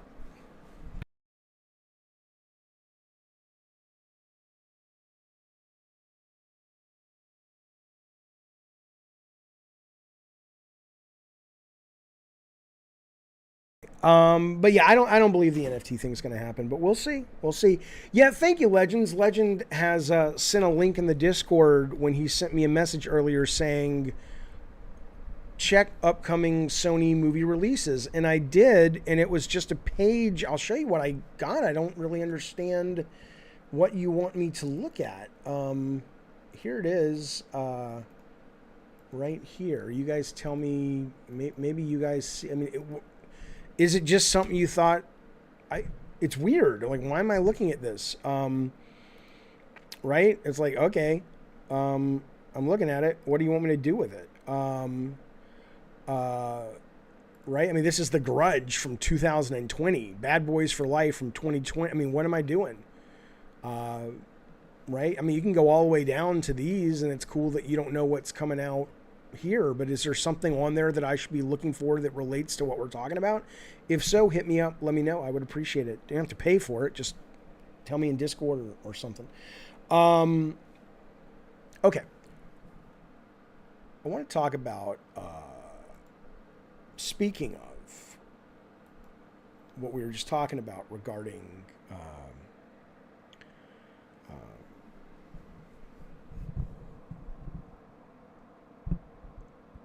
console gamers and hardcore gamers not being thrilled with the way things are going. I got to tell you something. This is crazy. Xfire.com released their top 10 mobile games for April. Now, we don't talk a lot about mobile games on the show. A lot of it is because I don't play them. I don't like a lot of them. Some of them I like, but but let me just tell you what. Let me tell you some of these. I'm not going to read you the whole top 10. I mean, Fortnite's not even on here. Fortnite misses the top 10. This is not how much money they make. This is how many people play, active users. Call of Duty Mobile is number 10 for April. 57 million, over 57 million people with 7 million a day playing this game. Pokemon Go is number 8. They literally have 81 million active users. Clash of Clans is still hanging in there. That's number 7. These guys have 75 million active players, and the average active monthly players is 105 million players last month anyway. It just goes up and up and up. Roblox is sitting at 210 monthly, 21 million daily. 21 million people play that one game. There's sort of a battle royale game in Vietnam, or made by a Vietnamese developer. It's called Garena Free Fire. Who in this stream has heard of that game? I am assure you very few of us, if any, know what the fuck that is. Well, this game, play it wherever, 311 million active players. 41 million per day. Among Us is number 2, which is staggering. It's got 400 million players. Now, number 1 is PUBG. Still, PUBG Mobile, number 1 game on mobile in terms of players. 500 million players every month. 42 million every single fucking day of the week. And I don't bring this up to just, I mean, it's impressive and it's cool, and I'm always fascinated when I'm reminded that, holy shit, man, there's this whole other massive world of video games that has nothing to do in some ways with what we talk about and what we get passionate about. I assure you, the people coming up playing Free Fire right now or playing, Roblox or whatever are not yelling at each other about, DLC is a bad word. They're just kind of going, cool, man. There's new shit for Fortnite. They just announced the Wu-Tang Clan is having skins and weapons and tchotchkes and shit for Fortnite. Wu-Tang Clan. Jesus Christ. Moon Knight's coming. This is their world. We're aging out of it, fellas. All we can do is appreciate that change is constant. Today was PAX, as you know. Gearbox Publishing, which is obviously Gearbox, but they have a publishing arm, announced. I want to say this is one of their first games. It may be their first game. I'm going to put the trailer up while I'm talking about it. This is pretty cool, actually. I was like, oh, what is, I'm not a huge Borderlands guy, but this looks pretty good. It's called Eyes in the Dark, The Curious Case of One Victoria Bloom. Let me turn it down. Let's see if it'll play. Basically, it's kind of like a roguelite, procedurally generated platformer where you have to use different weapons that project light, like light shotguns. They call something a shotgun bulb. She's got this flashlight. I can't tell by watching it what the light is doing. It may be hurting the enemies and also affecting the environment. There's this really cool mechanic where it almost looks like the Dig or Dig Dug, where the light is literally carving out space in the darkness that allows you to move through the environment, which I think is really, really cool. So I'm totally in. I don't know when this is coming out. I think they'll tell us in a second. But I think the art style is great. It looks like, I don't know. They said it looks like the Addams Family. I don't think that's correct. This has a very black and white, Tim Burton, Tim Schafer, I don't know. It's got that kind of, it's very unique and original and cool. It comes out in July. It's called Eyes in the Dark. It was just announced today. Curious Case of One Victoria Bloom. I am interested. I will absolutely be picking that up unless it shits the bed with reviews. Fupy says this looks cool. Yes, agree. Toby says, oh, nice, a mobile game. I don't think it's a mobile game. It's coming out on Steam. It's coming out on PC first. This wouldn't surprise me if it becomes a Game Pass game. Brett Moore says it looks like a Playdate game. Heard that got good reviews. Playdate, I don't think it looks like a Playdate game. But Playdate, if you don't know, is the little yellow portable with the hand crank. That has gotten really fucking good reviews. You're right. Everybody who's played it has been like, this is weird, but it's very compelling. And if they can continue moving ahead with their subscription model of new games every month, like 2 new games every month, it's gotten a lot of love. I may pick one up. I may absolutely pick one up. William Jackson says the game looks like Don't Starve. In terms of art style, I agree. That's a great reference. It does. It looks like a black and white Don't Starve meets Tim Burton and Tim Schafer. But the gameplay though looks like it's much more platformy, actiony. Eddie C says, Jaffe, I'm developer illiterate. But do a lot of devs do these side scrollers because they're cheaper and easier? They're definitely less expensive. You don't need anywhere near as many people. I think this is a team of about 8 or 9 folks at a company called Under the Stairs. But it doesn't mean they're easier. It may be easier at a tech level, but you've got multiple decades of history to contend with where there's so much competition of games that still play great from the past and new games that it's actually the design challenge. My guess would be that this is a harder design challenge, but it's a much easier technical challenge is what I would say. For Shizzle says, it looks like a Game Pass game. How dare you? Well, I hope it's a Game Pass game because I don't want to have to pay for it, but I will if it gets good reviews.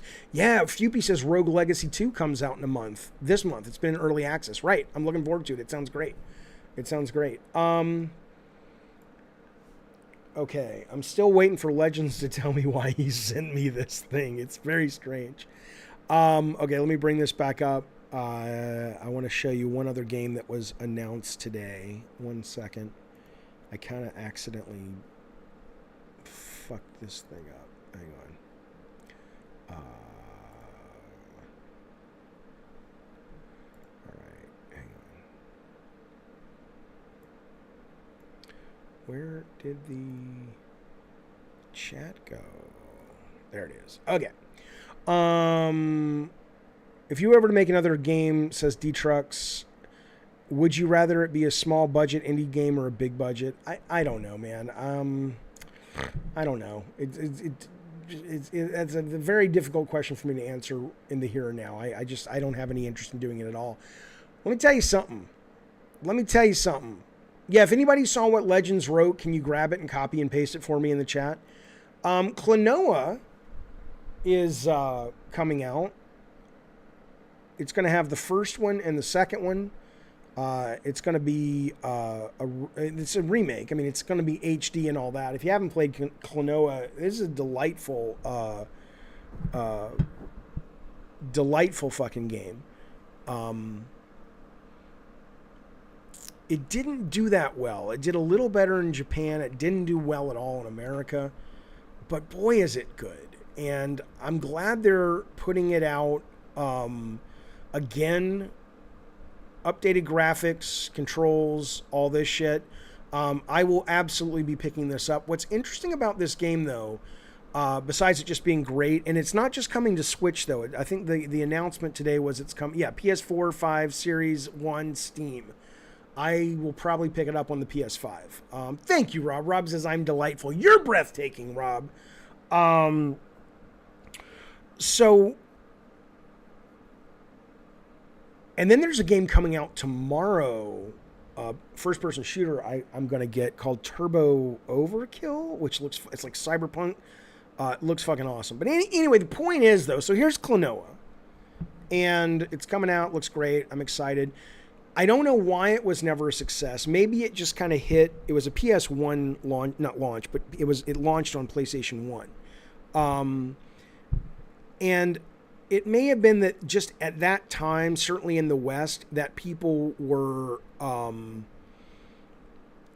just so wrapped up in games can be mature, and this almost, not gameplay-wise, but thematically felt like a throwback to the 16-bit era that we had just come out of. That's the only thing I can think, because it's just wonderful.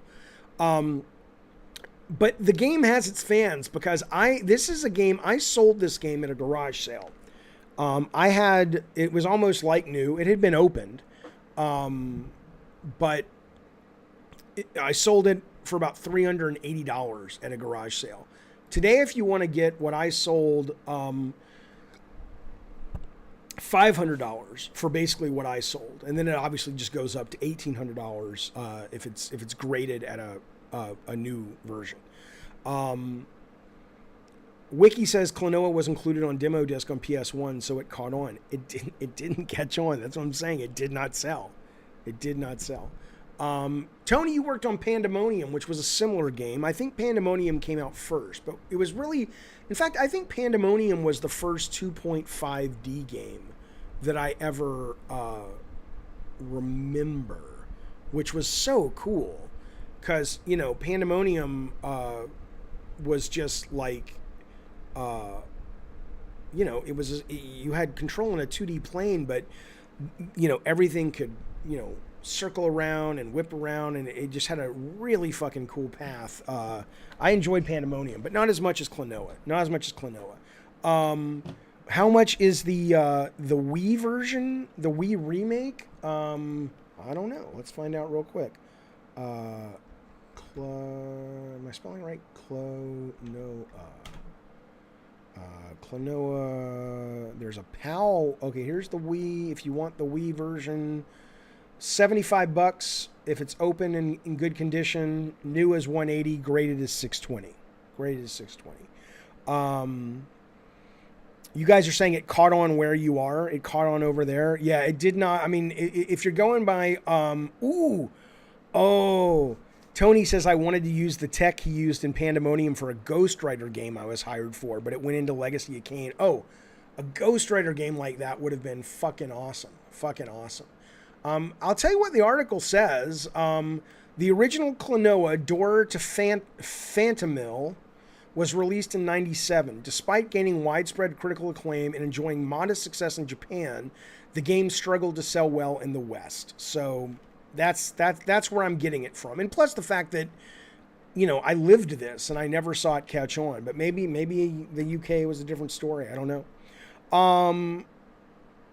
Okay. Let's move on real quick. I do want to tell you something real quick. I want to talk about, I want to talk to you fine human beings about, I'm looking for my screen. I'm sorry, fellas. Here we go. I want to talk to you guys about what is happening with GTA. I want to get into the main topic, but before I do, I need you to put your thinking caps on. I'm going to ask you a question. I don't have the answer, but I will go to the chat. I will go to the chat and see if maybe you guys can help me figure out the answer. Gravity, I see you in there. I'll bring you in just a second, buddy. Hang on. I'm telling you guys, I'm having the day with my computer. It's nuts, but I got it all. It's all up and running now. Okay.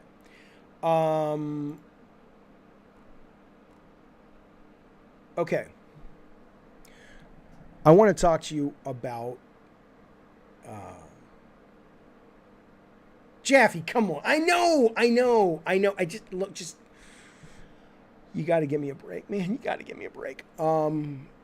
I really need like 8 hands and a different brain, fellas. I'm telling you, it's getting rough out there. Listen to me. Have you heard of Spazbo's World of Long Plays? That's what I wanted to ask you. That's what I really want to know. Unfortunately, I've got like 12 screens up, and you're like, Jaffe, what are you doing?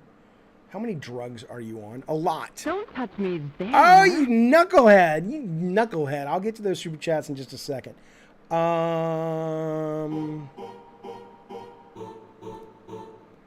Okay, we've talked about dog.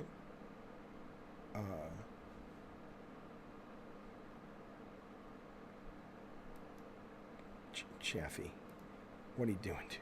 I'm trying to get the ads up, okay? Just fuck off. Hang on.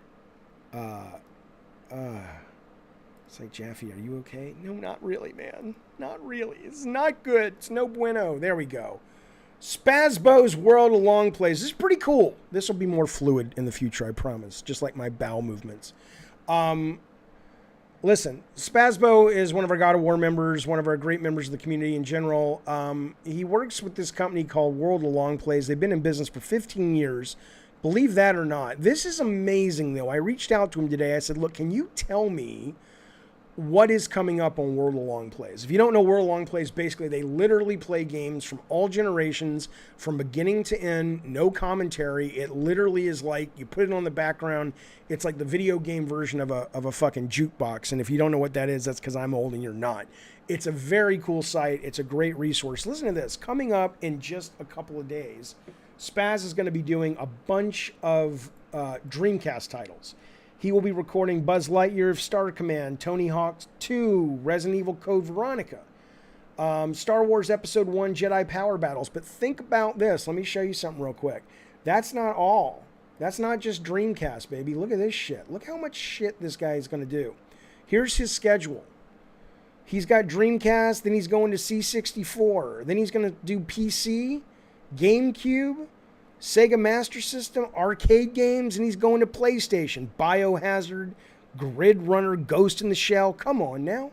Crazy Ivan. That was a fucking launch title, man. So this is a great site. It's in the link tree below. I highly recommend it. Go check out Spazbo's World of Long Plays, and it'll cure what ails you. It's really good stuff. And I also want to tell you one other thing real quick. You guys have to know about this site, but I got to tell you something. I'm going to be on this show on the 8th. This is the Latest Podcast. The Latest Podcast, as you probably know if you watch the stream from time to time, is it's basically a podcast where it's games about games. I am going to be on their Family Feud episode coming up on the 8th of May. That's a Mother's Day episode, competing with a bunch of other people. I'm very much looking forward to it. I hope you will turn in. Let me give you a quick example, because I don't know the answer to this, and maybe you do. This went up today on the Latest Podcast Twitter site, where they're saying, hey, fellas, who knows this? This is what they said. It says, here's your audio trivia for the day. Can you name the game from Smooth McGroove's acapella adaptation? This is what was live today. Follow them on Twitter for daily questions about games to see if you, too, are worthy of playing over on the Latest Podcast. Tell me what you think this is, because I couldn't tell you. I don't know.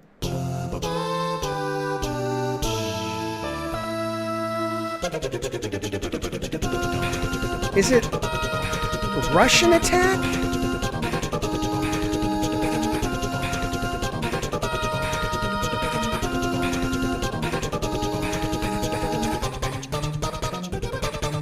Metal Gear?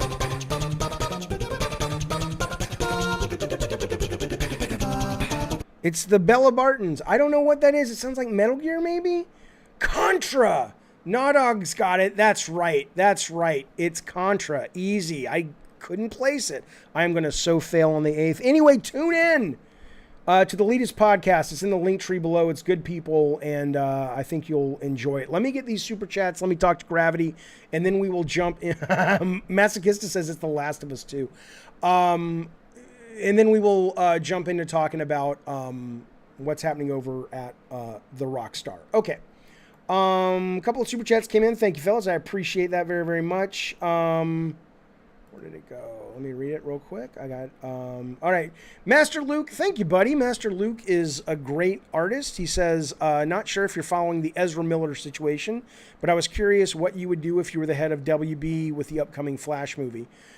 EZRA Miller, if you don't know, is the guy who plays the Flash. He was arrested for a second time in 2 weeks. This time he threw a chair and it hit a woman in the forehead and created like a 2-inch gash. He went to jail for that. I think he was also in some other kind of, I know he was in some kind of physical altercation. I don't know if it was a bar fight or whatever, but the guy can't seem to stay out of trouble. You know, I mean, look, the movie's already filmed. It's not like you're going to go back and reshoot the fucking thing. I honestly think I don't care. I mean, I care very much about people going out in the world and being, committing assault. I don't want to be with those people in my life, but those people exist. He's clearly one of them. It's a real question of damage control in the sense that does the audience that goes to see him in movies care that he's that kind of, fly off the handle guy in real life? I don't think he's a big enough actor that anyone really knows yet. It's not like this starts happening with Tom Cruise and people already have a feeling about Tom Cruise and then shit, how are we going to do, crisis control for his career?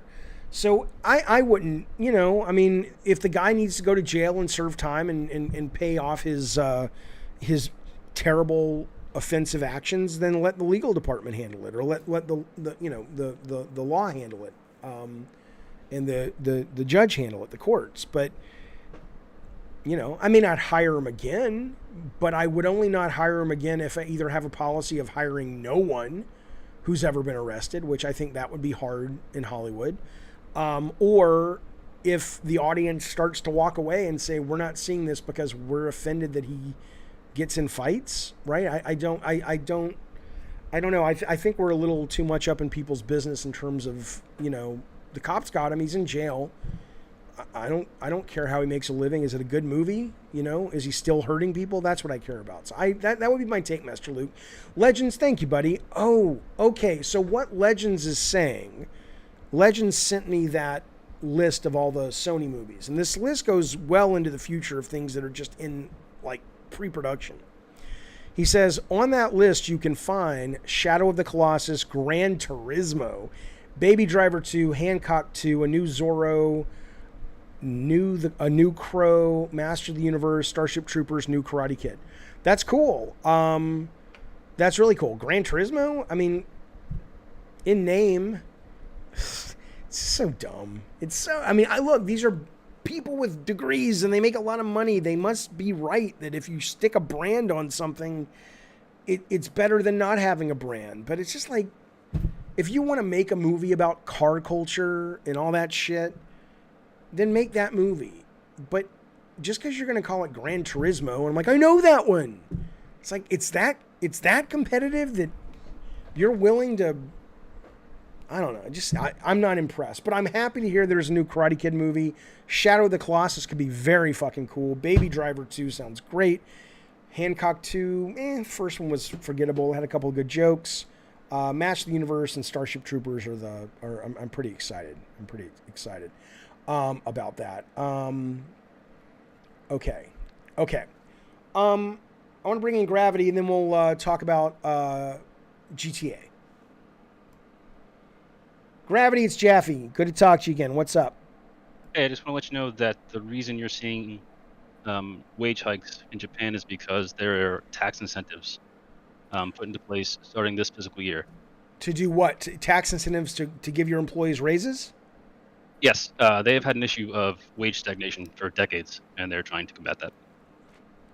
It seems to be working. Are they seeing it all over the place and in other? Oh yeah, other... yeah. Okay. Yeah, if you look it up, most companies have. I think it's over 50% of companies have said that they intend to raise wages over the next 2 years. Okay. So while I'm sure there's an element of labor competition, that's the primary reason is this tax incentive. Gotcha. Okay. Thank you for filling me in. I appreciate it, No man. problem. All right. Talk to you later, bud. Is this true? Brett Moore says Bill Murray. What? Please don't let him be dead. Is that the news that Bill Murray may be dead? You're shitting me. Hang on. Well, I'm going to go to the one place that you can always know to get the truth. TMZ. TMZ says Mike Tyson's up there for beating that guy up. And there's no Bill Murray dead. What are you talking about? Let's go to Twitter. Twitter's pretty good. I don't think Bill Murray's dead. Come on now. Bill Murray. Am I spelling it right? People are like, oh no, Bill Murray's cool. Production on Being Mortal is suspended after a complaint was made against him for inappropriate behavior. Okay, so he's not dead. He's not dead. He looks dead, says Realism. Yeah, a little bit. Okay, gotcha. All right, let's move on. Thank God. But again, that's what I'm saying. People should, the law should be the law. And if you don't want to go to people's movies or comedy shows, then don't. I respect that, but Family Dog Guy, it's Jaffe. What's up, man? Doing good. How are you? I'm good. What do you want to talk about? Well, I got a story and a question. They're Okay. kind of related. The first one, I was out with my friends, and I was with two friends, and we went to this game store. I bought Twisted Metal, the PlayStation 3. Okay. You killed the room. We went home, played it. All three of us amazed. Thank you for that game. Oh, Very you mean cool. like split screen and stuff? Yeah. Oh, I love hearing that. That makes me very, very happy. Cool. Thanks for playing our Yeah. game, man. Question. Yep. You hate stealth games. I've heard you say it multiple times before. I hate stealth games that are all stealth. I don't mind doing stealth in games where I have options. Okay. But when it is a game that it's like this whole game is going to be about you very carefully moving through the space, that I can't stand. But if it's like Elden Ring and I'm like, hey, if I can stay out of his line of sight and sneak up from behind, I'm going to do more damage. But that's one of 20 ways I can approach the situation. I see. So I'm playing Metal Gear Solid right now, the original. Mm-hmm. I've been amazed with that. I'm probably in the last 2 hours of it. What are your thoughts on that game? When I played it, I haven't played the original since it was, it dropped in America whenever that was, 99 or 7. Yeah, what was the were people praising it when it came out? Or Oh, no? fuck yeah. Oh, yeah. Really? It was a massive, massive success. I mean, well, it was a massive success if you were a geek gamer. I don't think it was competing with Mario for sales. I don't remember how many units it sold.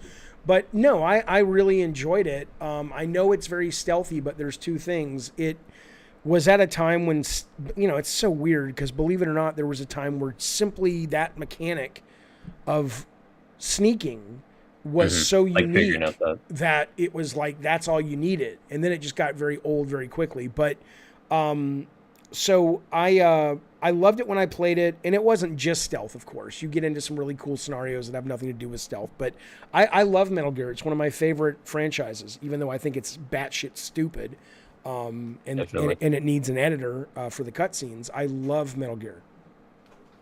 All right, great. Thank you. Have a good show, man. All right, appreciate it, Family Dog. There he goes, fellas. Okay, let's talk about Grand Theft Auto. So as you know,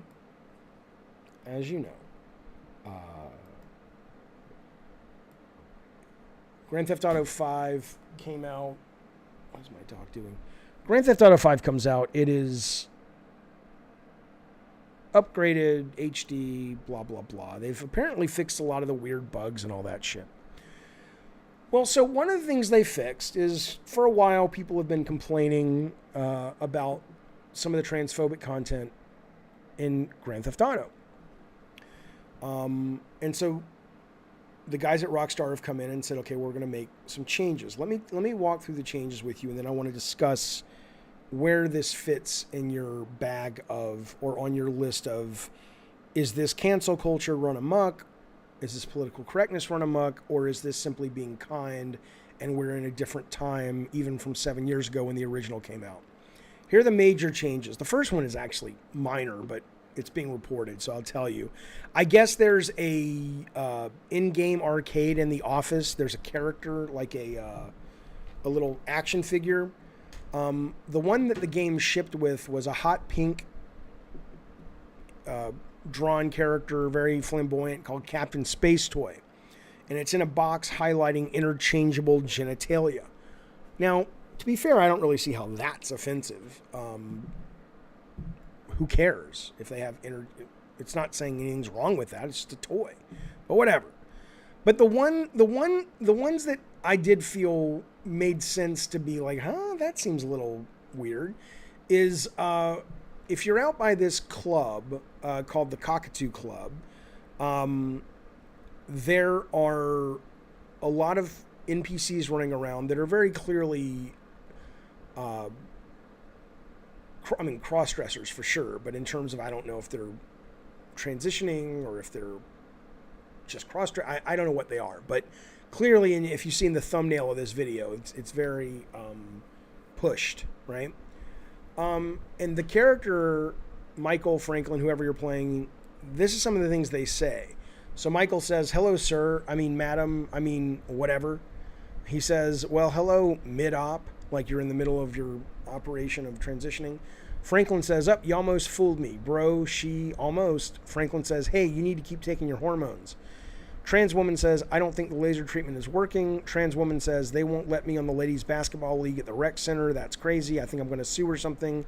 Trans woman on the phone says, I just wish he'd let me untuck more. I don't know if I want to lose it forever, and he needs to understand that, right?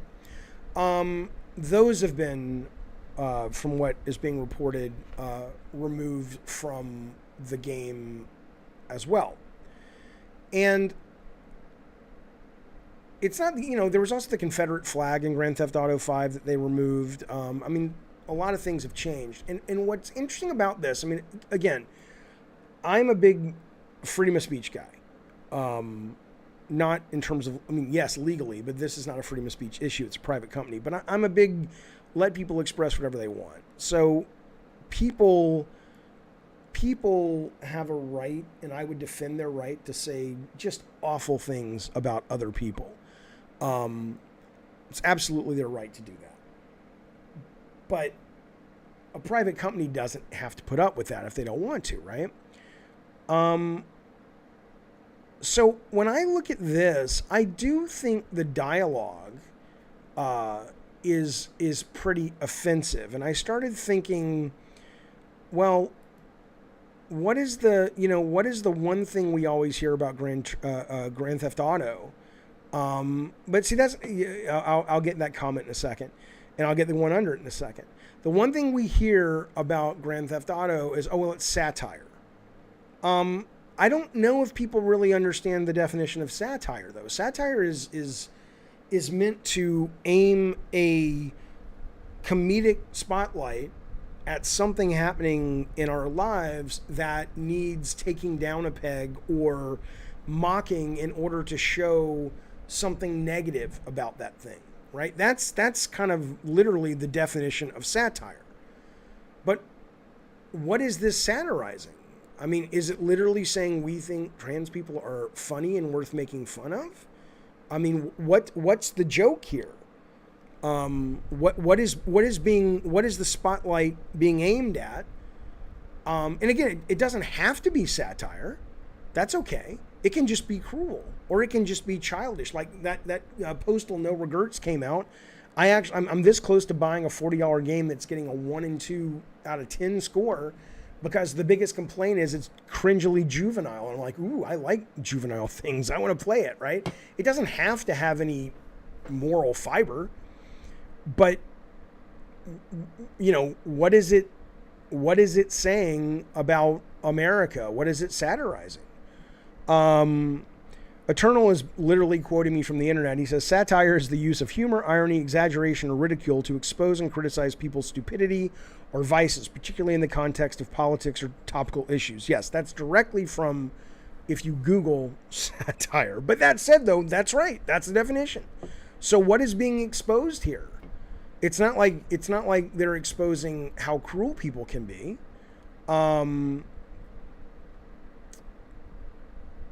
I'm confused. Even if there isn't a joke, what's bad? Well, again, I'm not saying it has to have moral fiber. It can be bad, or it can just be mean. I don't know. Look, here's what I think. Here's why I think it's not a good thing. Again, it's they can do what they want. I support their right to do whatever. Have at it. But ultimately, though, when you say what's bad, I mean, if you basically have non-trans people clearly like, hey, you need to keep taking your hormones, like you aren't woman enough for me yet, or hello, sir, madam, whatever. Nothing's bad like it's the N-word, but it's normalizing, especially amongst a younger age group that are big fans of this game, a kind of mean-spiritedness and othering of a minority group that, like Morgan says, are murdered in large numbers every single year just for being who they are. Now, okay, so Stevan K says GTA can't survive in today's cultural climate. They need to just keep remastering 5. I don't have a problem with it. So let's get that off the table. Anybody who says they should not be allowed to make this game are idiots. Fuck you. Absolutely fuck you. If you want to make a game where you go and shoot, well, and this was, by the way, what one of those polls was about, and everybody thought I was being confrontational, and I was saying no. That's one of the most awful things I can think of. If you want to make a shooting game and you shoot minorities, and they exist, you have a right to do it. No one's talking about that.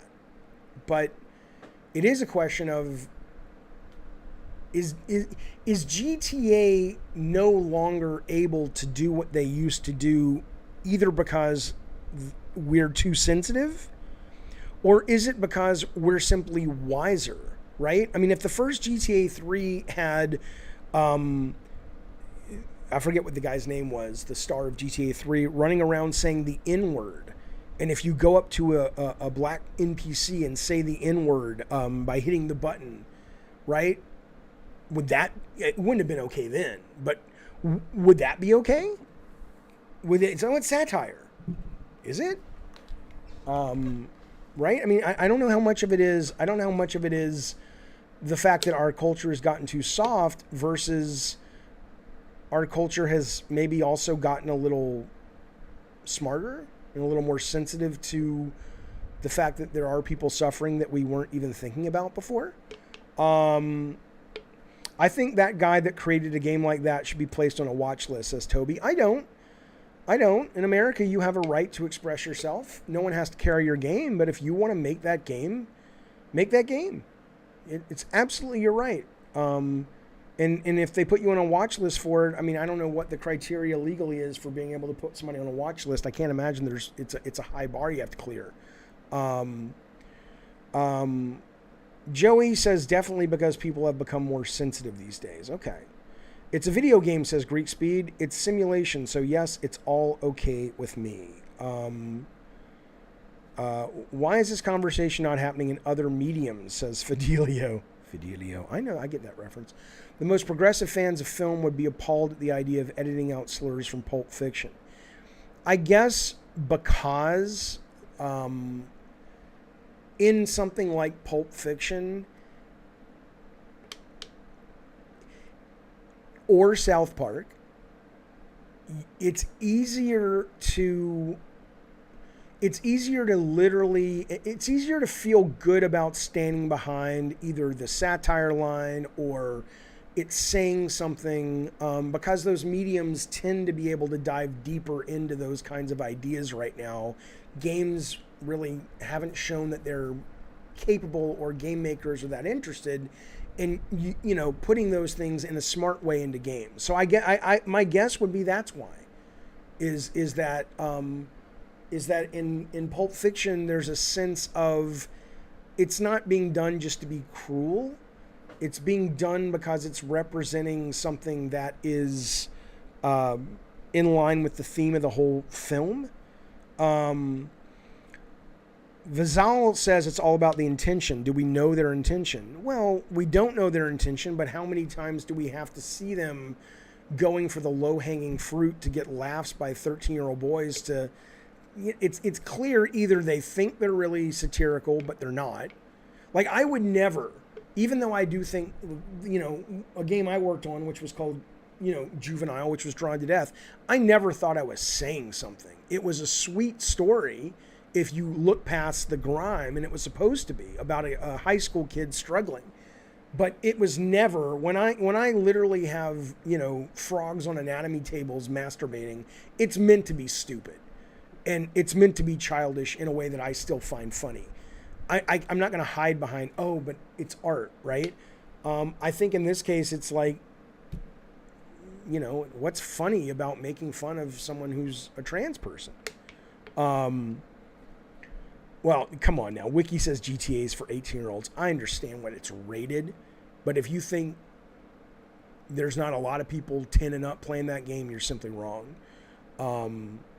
Cathal, interesting. He says, as of now, we're not wiser. We're confused. This is a transitory period, and until the dust settles and people stop being so sectarian, there won't be any resolution on social mores and art. I mean, that's a good point. We are evolving or trying to or fighting or figuring out where we come out of this tunnel. So, Masochista says, could Rockstar ever make fun of trans people at all, or is it just out of the question? I mean, I think, I don't have a problem with jokes, and I don't have a problem with satire, and I don't have even though I don't like this, if they want to do it, they should be able to do it. But they have a right to do it. It just feels like, why? Like, why are they doing it? Because what's clear about this is it's not meant to say anything other than, aren't trans people funny? Aren't they weird? Aren't they different? Aren't they gross? Let's just kind of put it in the game so you can laugh at them and feel like we're getting a victory point or something. That's what this feels like. It doesn't feel like, there was a great, now again, I wouldn't say it if I wasn't raised Jewish, right? But because I was raised Jewish, I'd feel comfortable saying it. But other people, I don't care what jokes you make.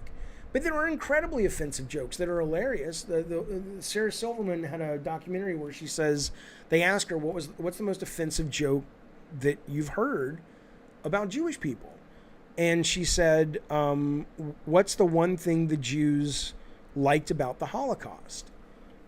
And the answer is the cost, right? Because everyone's, the cost was so terrible, right? It's like, it was a deal. It's not the world's best joke, and it's offensive, but a Jew's telling it. It came from a Jewish comedian. There's a little bit more of a self-awareness, but if you're telling that at a Klan rally, it's a little bit different. It's like Ricky Gervais always says Onion Knight, the subject of the joke and the target of the joke aren't necessarily the same thing. I think I understand what you're saying. So you're saying, well, okay, so my question for you, Onion Knight, would be, who is the target for this joke?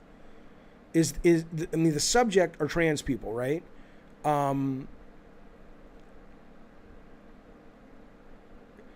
CR says, I'd say they're making fun of non-binary more than trans. Regardless, so what? They're making fun of people who are just sort of living their lives, and they are, as Morgan said, abused to the degree of murder, often in certain cases, more than anybody needs to be. But you should hear the right-wing radio station on GTA 4 and the jokes about trans people. The radio station won't be in the remaster. It's fascinating. Yeah, I mean, if you do a remaster and you put up a thing at the beginning, like we've talked about before, and say, hey, this is a representation of the time. It doesn't reflect our views. Yeah, I agree if it's historical Eternal, but if it's historical, you need to at least do some work to put it in context. Cricket says, I feel like putting it in the same pool of jokes that stand-up comics pull from in some weird way is a good step to normalizing. Again, I mean, I don't know what you're saying. Are you saying that if we treat this with the same reverence, these lines in the game, that we would treat a Louis C.K. joke or a Jerry Seinfeld joke or whatever, or Sarah Silverman joke, it allows them to sort of, quote, get away with not actually being funny or satirical or clever, but they get the same kind of cultural protections as an actual well-crafted joke that is literally satirical. You can be mocking alt-right talking points about trans people in a joke around trans people. Maybe there's something to that in the GTA clip. You can be mocking alt-right talking points. Oh, I see. So you're saying it's possible that the joke here is Michael and Franklin that are saying things about these folks. We're mocking how ignorant they are. I mean, I don't think that's clear, but I guess it's possible. But Phoebe, that's not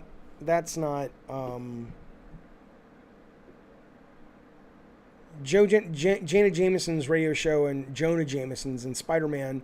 He should be removed. He's negative and aggressive, really bad vibes that make people uncomfortable. But that's a non-good faith argument. You know good and well that someone like me, I don't give a fuck if someone is being made uncomfortable by what someone is saying. More often than not, you need to be made uncomfortable by what people are saying because it means something's getting through to you that is going to shake you a little bit, which maybe you'll learn something, good or bad.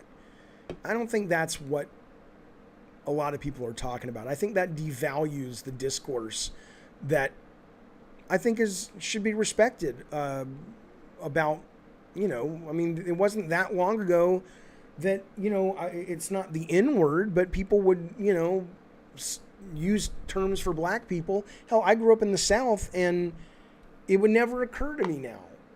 And I never did it then. But my parents did. They said colored.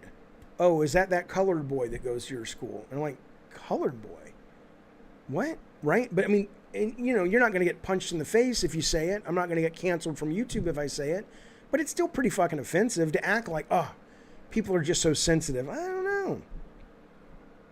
It's hard to know. It's hard to know. CR3D says, no, Jaffe, what I'm saying is walking around with eyeshadow and lipstick while having a beard is blatant and asking to stand out. Well, sure. I mean, it's not asking for trouble. It's not asking to be mocked. But I think if you do go out and you clearly are wearing anything, if I go out wearing a T-shirt that has a translucent pack and I fill that pack with water and have a goldfish in it, of course people are going to notice. But that doesn't give them the right to treat me poorly, at least in my mind. I don't agree, Fupy. Fupy says in GTA they're satirizing the bigotry more than the targets of bigotry. I mean, I would appreciate that more, but where do you see that happening in these exchanges? Where is it that GTA shines a light on Michael and Franklin and says they're the target? Right?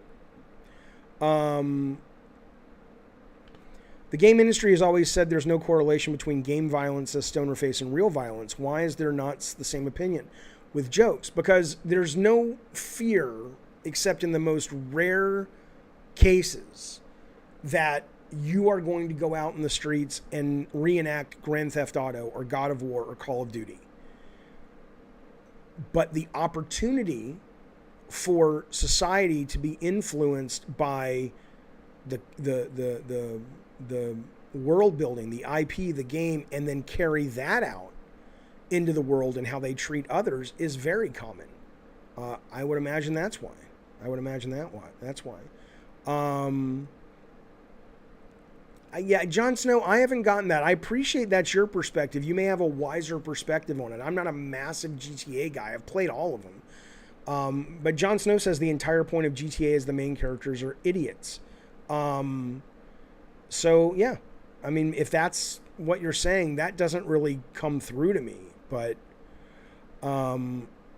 yeah, see, but Dave, Dave says if we censor everything, we're going to have a boring future. I think it's, I think it really shuts the conversation down, though. I think, and it's not your fault. A lot of the left or progressives push back in a way that offends a lot of people and pushes them away from wanting to actually have a dialogue. I get that. But the idea that the whole discussion is worthless because if we keep having these discussions, we won't have anything. It's like, well, I mean, where does that end? Where does that logic end? Can we still, say bad things about Italian people?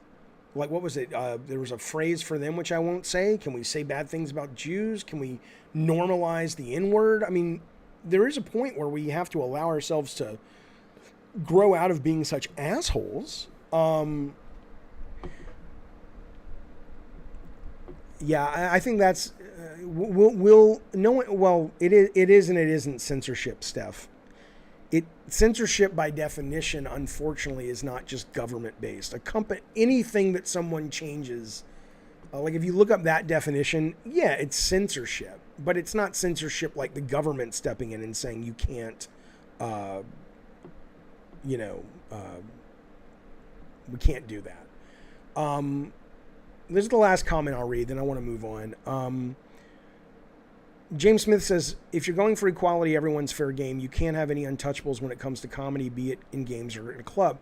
But what that's assuming, James, you're right in a perfect world. If everyone was equal in a perfect world, if people weren't getting murdered because they were trans or black or female or black female trans, which is the highest murder rate in a minority group. Rate, not numbers, obviously. If we were all on an equal playing field, then you would be right, because you would never be punching down and harming someone. You would only maybe punch up, to the Bobby Kodaks of the world, right? But to act like your sentence, James Smith, suggests that we're already equal, and thus comedy and the way we treat others, we've already arrived at a place where we're equal, and in that we can be assholes and it's just kind of fun. But that's not where we're at in society yet, at least in America.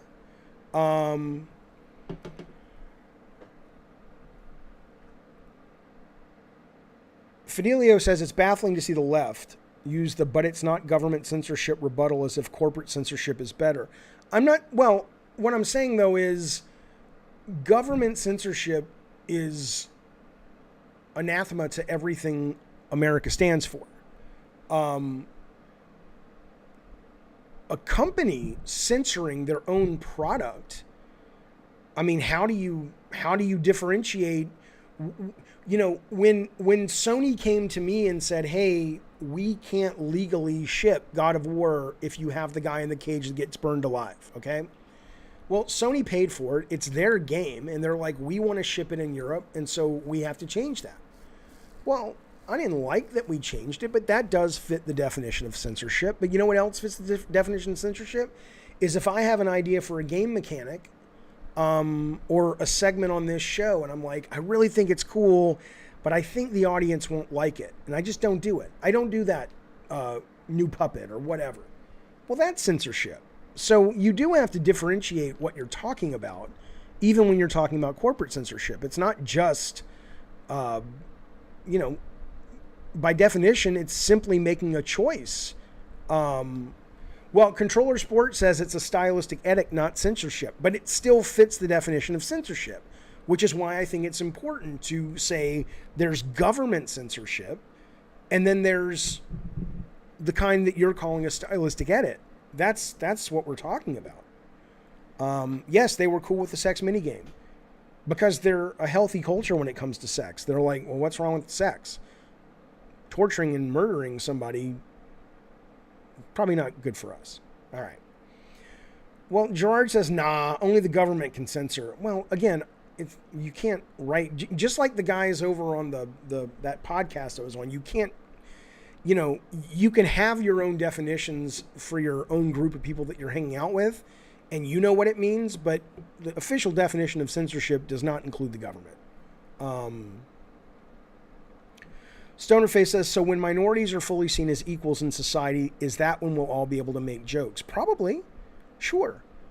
It's the same reason that on the Oscars the other night, that the women on stage could make jokes about wanting to take some of the good-looking men in the audience backstage and give them a personal COVID test with their tongue, right? Well, imagine saying that if that was Alec Baldwin, I'm Steve Martin, whoever hosts the Oscars, it's a guy, talking about, Charlize Theron and whatever. Well, because men have the upper hand in so many situations in this country, the joke's okay. So yeah, I mean, you're not wrong. Let me just so you guys know, I want to move on, but I do want to just show you the definition, so you understand at least where I'm coming from. If you look up the definition of censorship, this is what it says. Can you see that? Yeah. The suppression or prohibition of any part of book, film, news, etc. that are considered obscene, politically unacceptable, or a threat to security. Okay? There's nothing in there about the government, right? At all. It can happen at any level. So a stylistic edit, if I want to suppress or change something I want to do because I'm like, that's obscene. I mean, politically, what does that mean? But unacceptable or a threat to security, okay, whatever. Is that censorship? According to the definition, it is. Anyway, okay. Right, I agree, Eternal. It is ultimately up to the owner of the IP if they want to edit their product. I just don't agree with this type of retcon of old games. I don't either, as long as when they remaster an old game, they make it clear, like the movies do, this was a thing put out in a different time. I think there's responsibility there. I think there's kindness there. It's like, yeah, we're not going to change it, but we want people coming to it 10 years, 20, 100 years later to understand we don't support necessarily every idea in this product, but we're not going to change it for historical reasons. Jorge Padua, thank you for the super chat, buddy. I appreciate it. He says, yeah, well, I'll get to that super chat in a second. Yeah, I know that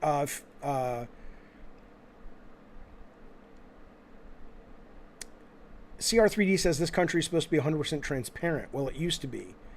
When has this country been transparent?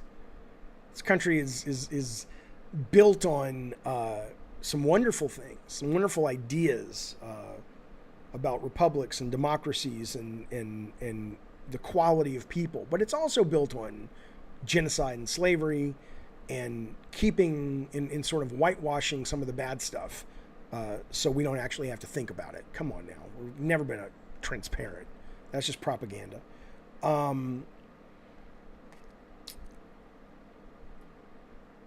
Steffi says, if you say censorship, you're assuming that there's something wrong about it that needs to be removed. They're just taking a stupid joke out of a game.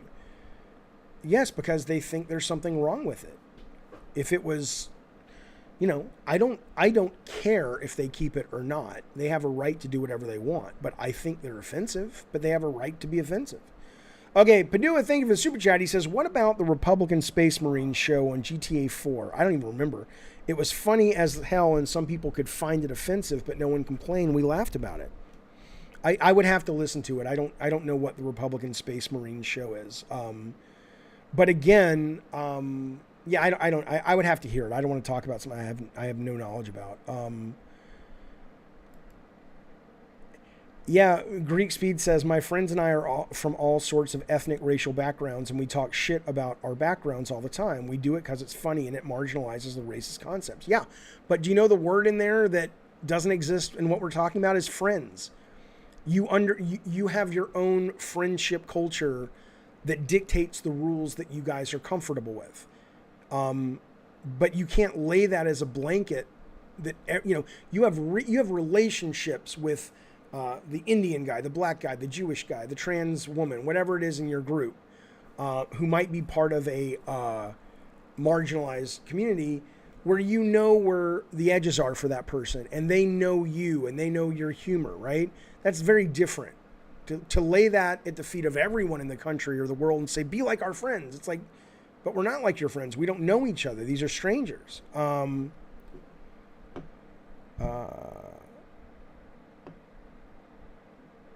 GTA 4 had a mission where Nico creates an online dating account to lure a gay man into an ambush. I wonder if that would go over nowadays. I hope it wouldn't. I mean, again, they have a right to do it.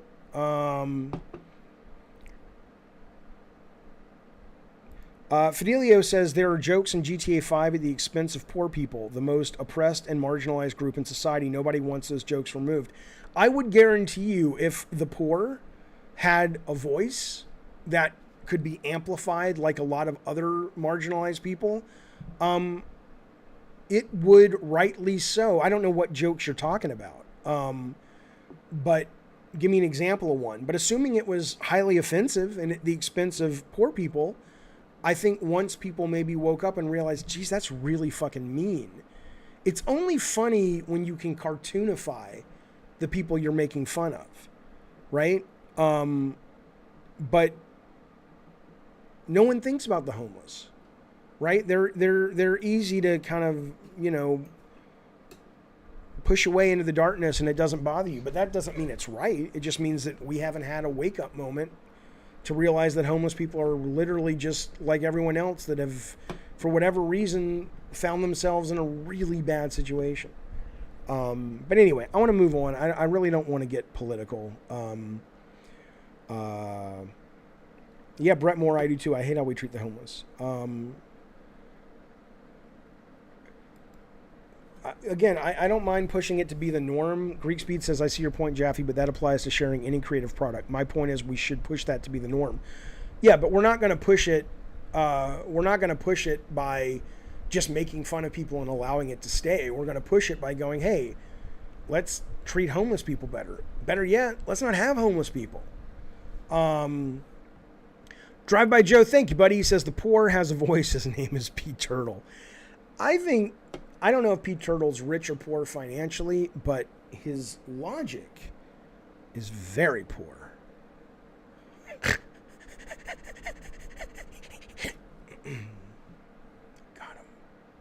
Got him, boys. Let's move on.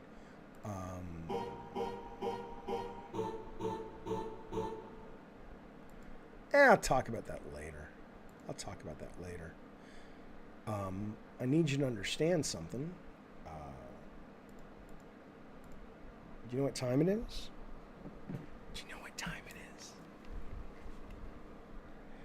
It is time for Mail time. You're goddamn right. When my daughter was 3 or 4 and Blue's Clues would say it's mail time, that little kid would stand up and she would clench her little toddler fist and just scream, mail, at the top of her lungs. It was super cute. Here's the point, though. Sometimes I get comments over on the YouTube, and I'm like, I want to answer those on the stream. Let's talk about these real quick. Grebo8. Thanks, Rob. Grebo8 was talking about my views on development. Here's what he says. Jaffe tells half the truth as usual. I'm an ex-dev myself. I worked on Psygnosis, for Psygnosis, I think you mean, back in the day. And a lot of my close friends work at EA and Ubisoft, and I assure you none of them like subservices. They know it's a poison gift in the long run, and I assure you not a single AAA is making money on any subservice being released on day one. Jaffe uses indie games or games with low production values as an example. That's laughable, don't get me wrong. I sometimes listen to Jaffe because he is right or for the meltdowns, but he acts like he is the only one who knows how the sausage is made, and that is not the case. Well, again, nothing in your sentence is really anything of value to me other than I think you're wrong. Okay, but just because you were a developer, you suggesting that a lot of your friends who work at EA and Ubisoft, I don't know what they do. Are they QA? Are they designers? Are they pro? What do they do? But a lot of your friends at EA, you're assuring me, none of them like subservices. Well, what the fuck do I care if they like subservices? I'm not sharing a view that all developers like subservices. I'm sharing a view that if Phil Spencer can do what he says he can do, I think the medium of games is going to improve, just like we're seeing in movies and television because of the rise of things like Netflix, Amazon, Hulu, HBO Max, Shudder, etc., etc., etc. We're going to get more variety, more interesting voices being able to make their games. AAA may or may not be able to be day and date on subservices for every subservice, and that's an individual issue. But more importantly, I would say, Grebo 8, if you're going to come at me and disagree with me, of course you have every right. I don't delete tweets unless they have hate speech or whatever this is, a comment. But just for future reference for you and anyone listening who wants to comment, why would I respond to something so vague with so little detail about here's why AAA, my friends think it's a poison gift in the long run? Like, you're not saying anything. It's a terrible comment. Just saying. Mandrews was talking about the Sony ads. And I made a video the other day, and I said, I'm not even going to read that for you because, again, you're saying nothing. You're saying nothing. You're commenting, but you have no evidence to back that up. He says in the chat, here, Game Pass is killing AAA games. Okay, show me some evidence of that, sir. So anyway, man, I made this video about Sony and Xbox starting to do ads in their games and stuff. Free-to-play games for now. Probably will move on. Mandrew says this. And I say people should stop buying these games, and that'll be the thing that stops ads. But a lot of games have ads, and people keep buying them. He says, people keep buying them because there isn't an alternative. If they put ads into an established series or a new AAA hype game, people are going to buy it. Most people play games to escape as a hobby, and if the option is not buy a game you like or buy it and deal with ads, people will buy it and deal with ads. It's not because they're stupid, it's because these companies have them by the balls and they know it. But it is because they're stupid. Because they don't have them by the balls. They have them by the balls, but you've given them your balls and said over and over and over and over, the products you make are offensive to me, but they're not offensive enough to do anything other than complain on the internet about it. But I will still gladly be there day one with my $70, and beyond that day one with my multiple microtransactions that make these companies more than their retail sales. Some billions a quarter in some cases, like 2K. Billions a quarter. So I understand your point. I know that if you want to play a basketball game, you don't really have any choices unless you want to put up with what 2K is doing. But that's your inability to adult and say, yeah, I'm going to stand by my principles. I don't believe this. That's more important to me than playing basketball games. But it clearly isn't, and that's fine. That's totally fine. But to act like something nefarious is going on, no, they're just doing business. They show up, they put their wares out, and they say, hey, ice cold lemonade, 5 cents. You show up and buy it, and then have the nerve to go, it should be 2 cents, and they're evil, well, then don't buy it for 5 cents. And suck it up that you can't play your basketball game right now. Jesus Christ. Jesus Christ. Legend says that's why TV died. I don't think TV died. TV's great right now. Are you kidding me? TV died the traditional broadcast model. And do you know why that Netflix lost a bunch of money in their share price? The idea that I've seen people online use that as some sort of, see, subservices don't work. Do you know the reason that is given, there's 3 reasons. One is like, whatever, nothing you can do about it, any more than in video games. A lot of these numbers were inflated based on the pandemic, right? So, but let's take that one, and now that it's mostly over, people aren't watching as much. Whatever.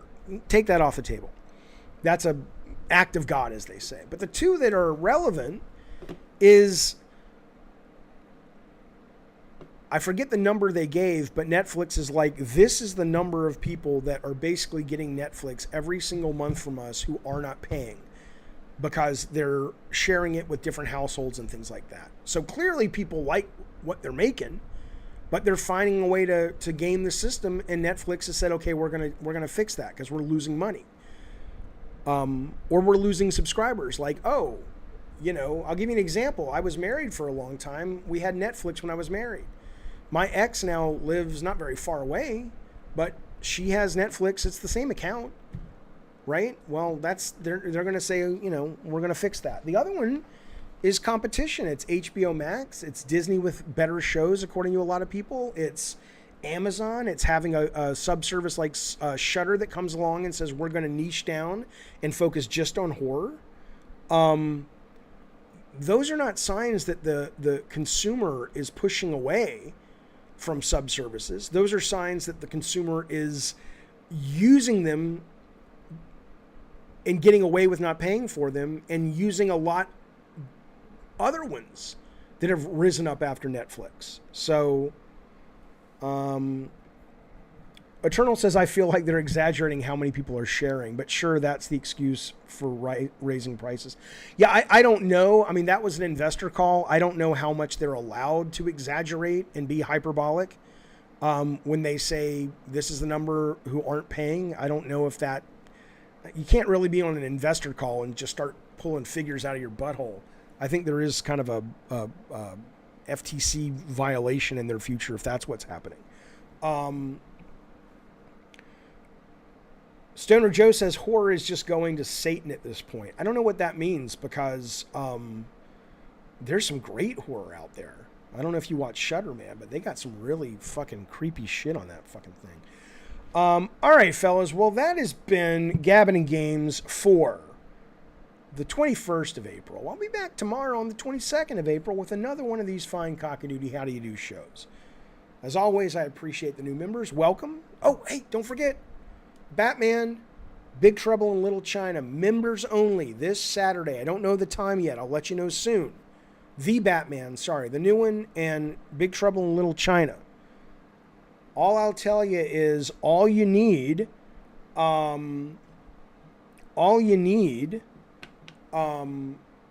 is to be a member. That's it. That's all you need. Wink. That's all you need. I'm probably streaming a game tonight too. I'm not sure if I am. I don't want to promise because some people get annoyed at me if I don't, but I'm working on it. Hades versus Satan, says Stoner Joe. Well, I would go with Hades. I mean, Satan is an actual, if he's real, which he's not, a bad guy. Hades wasn't always hell. Hades in a number of mythologies is a place that's actually just kind of a cool place you go. Some parts of it are bad. So I would go with Hades. Okay, well, if Batman is that long, if Batman is 3 hours, then maybe we'll put something else on that's only like 30 minutes instead of Big Trouble in Little China. But Batman's the main feature, so I'll look at the running time. But anyway, that's happening. I'll be back tomorrow roughly around the time of... I'm shooting for 2:30. I'll do my best. In the meantime, fellas, be well. Maybe I'll see you tonight. If not, mods, thank you. Members, thank you. Great conversations. Thank you, guys. And never, ever forget. This is important. It is important. Never forget.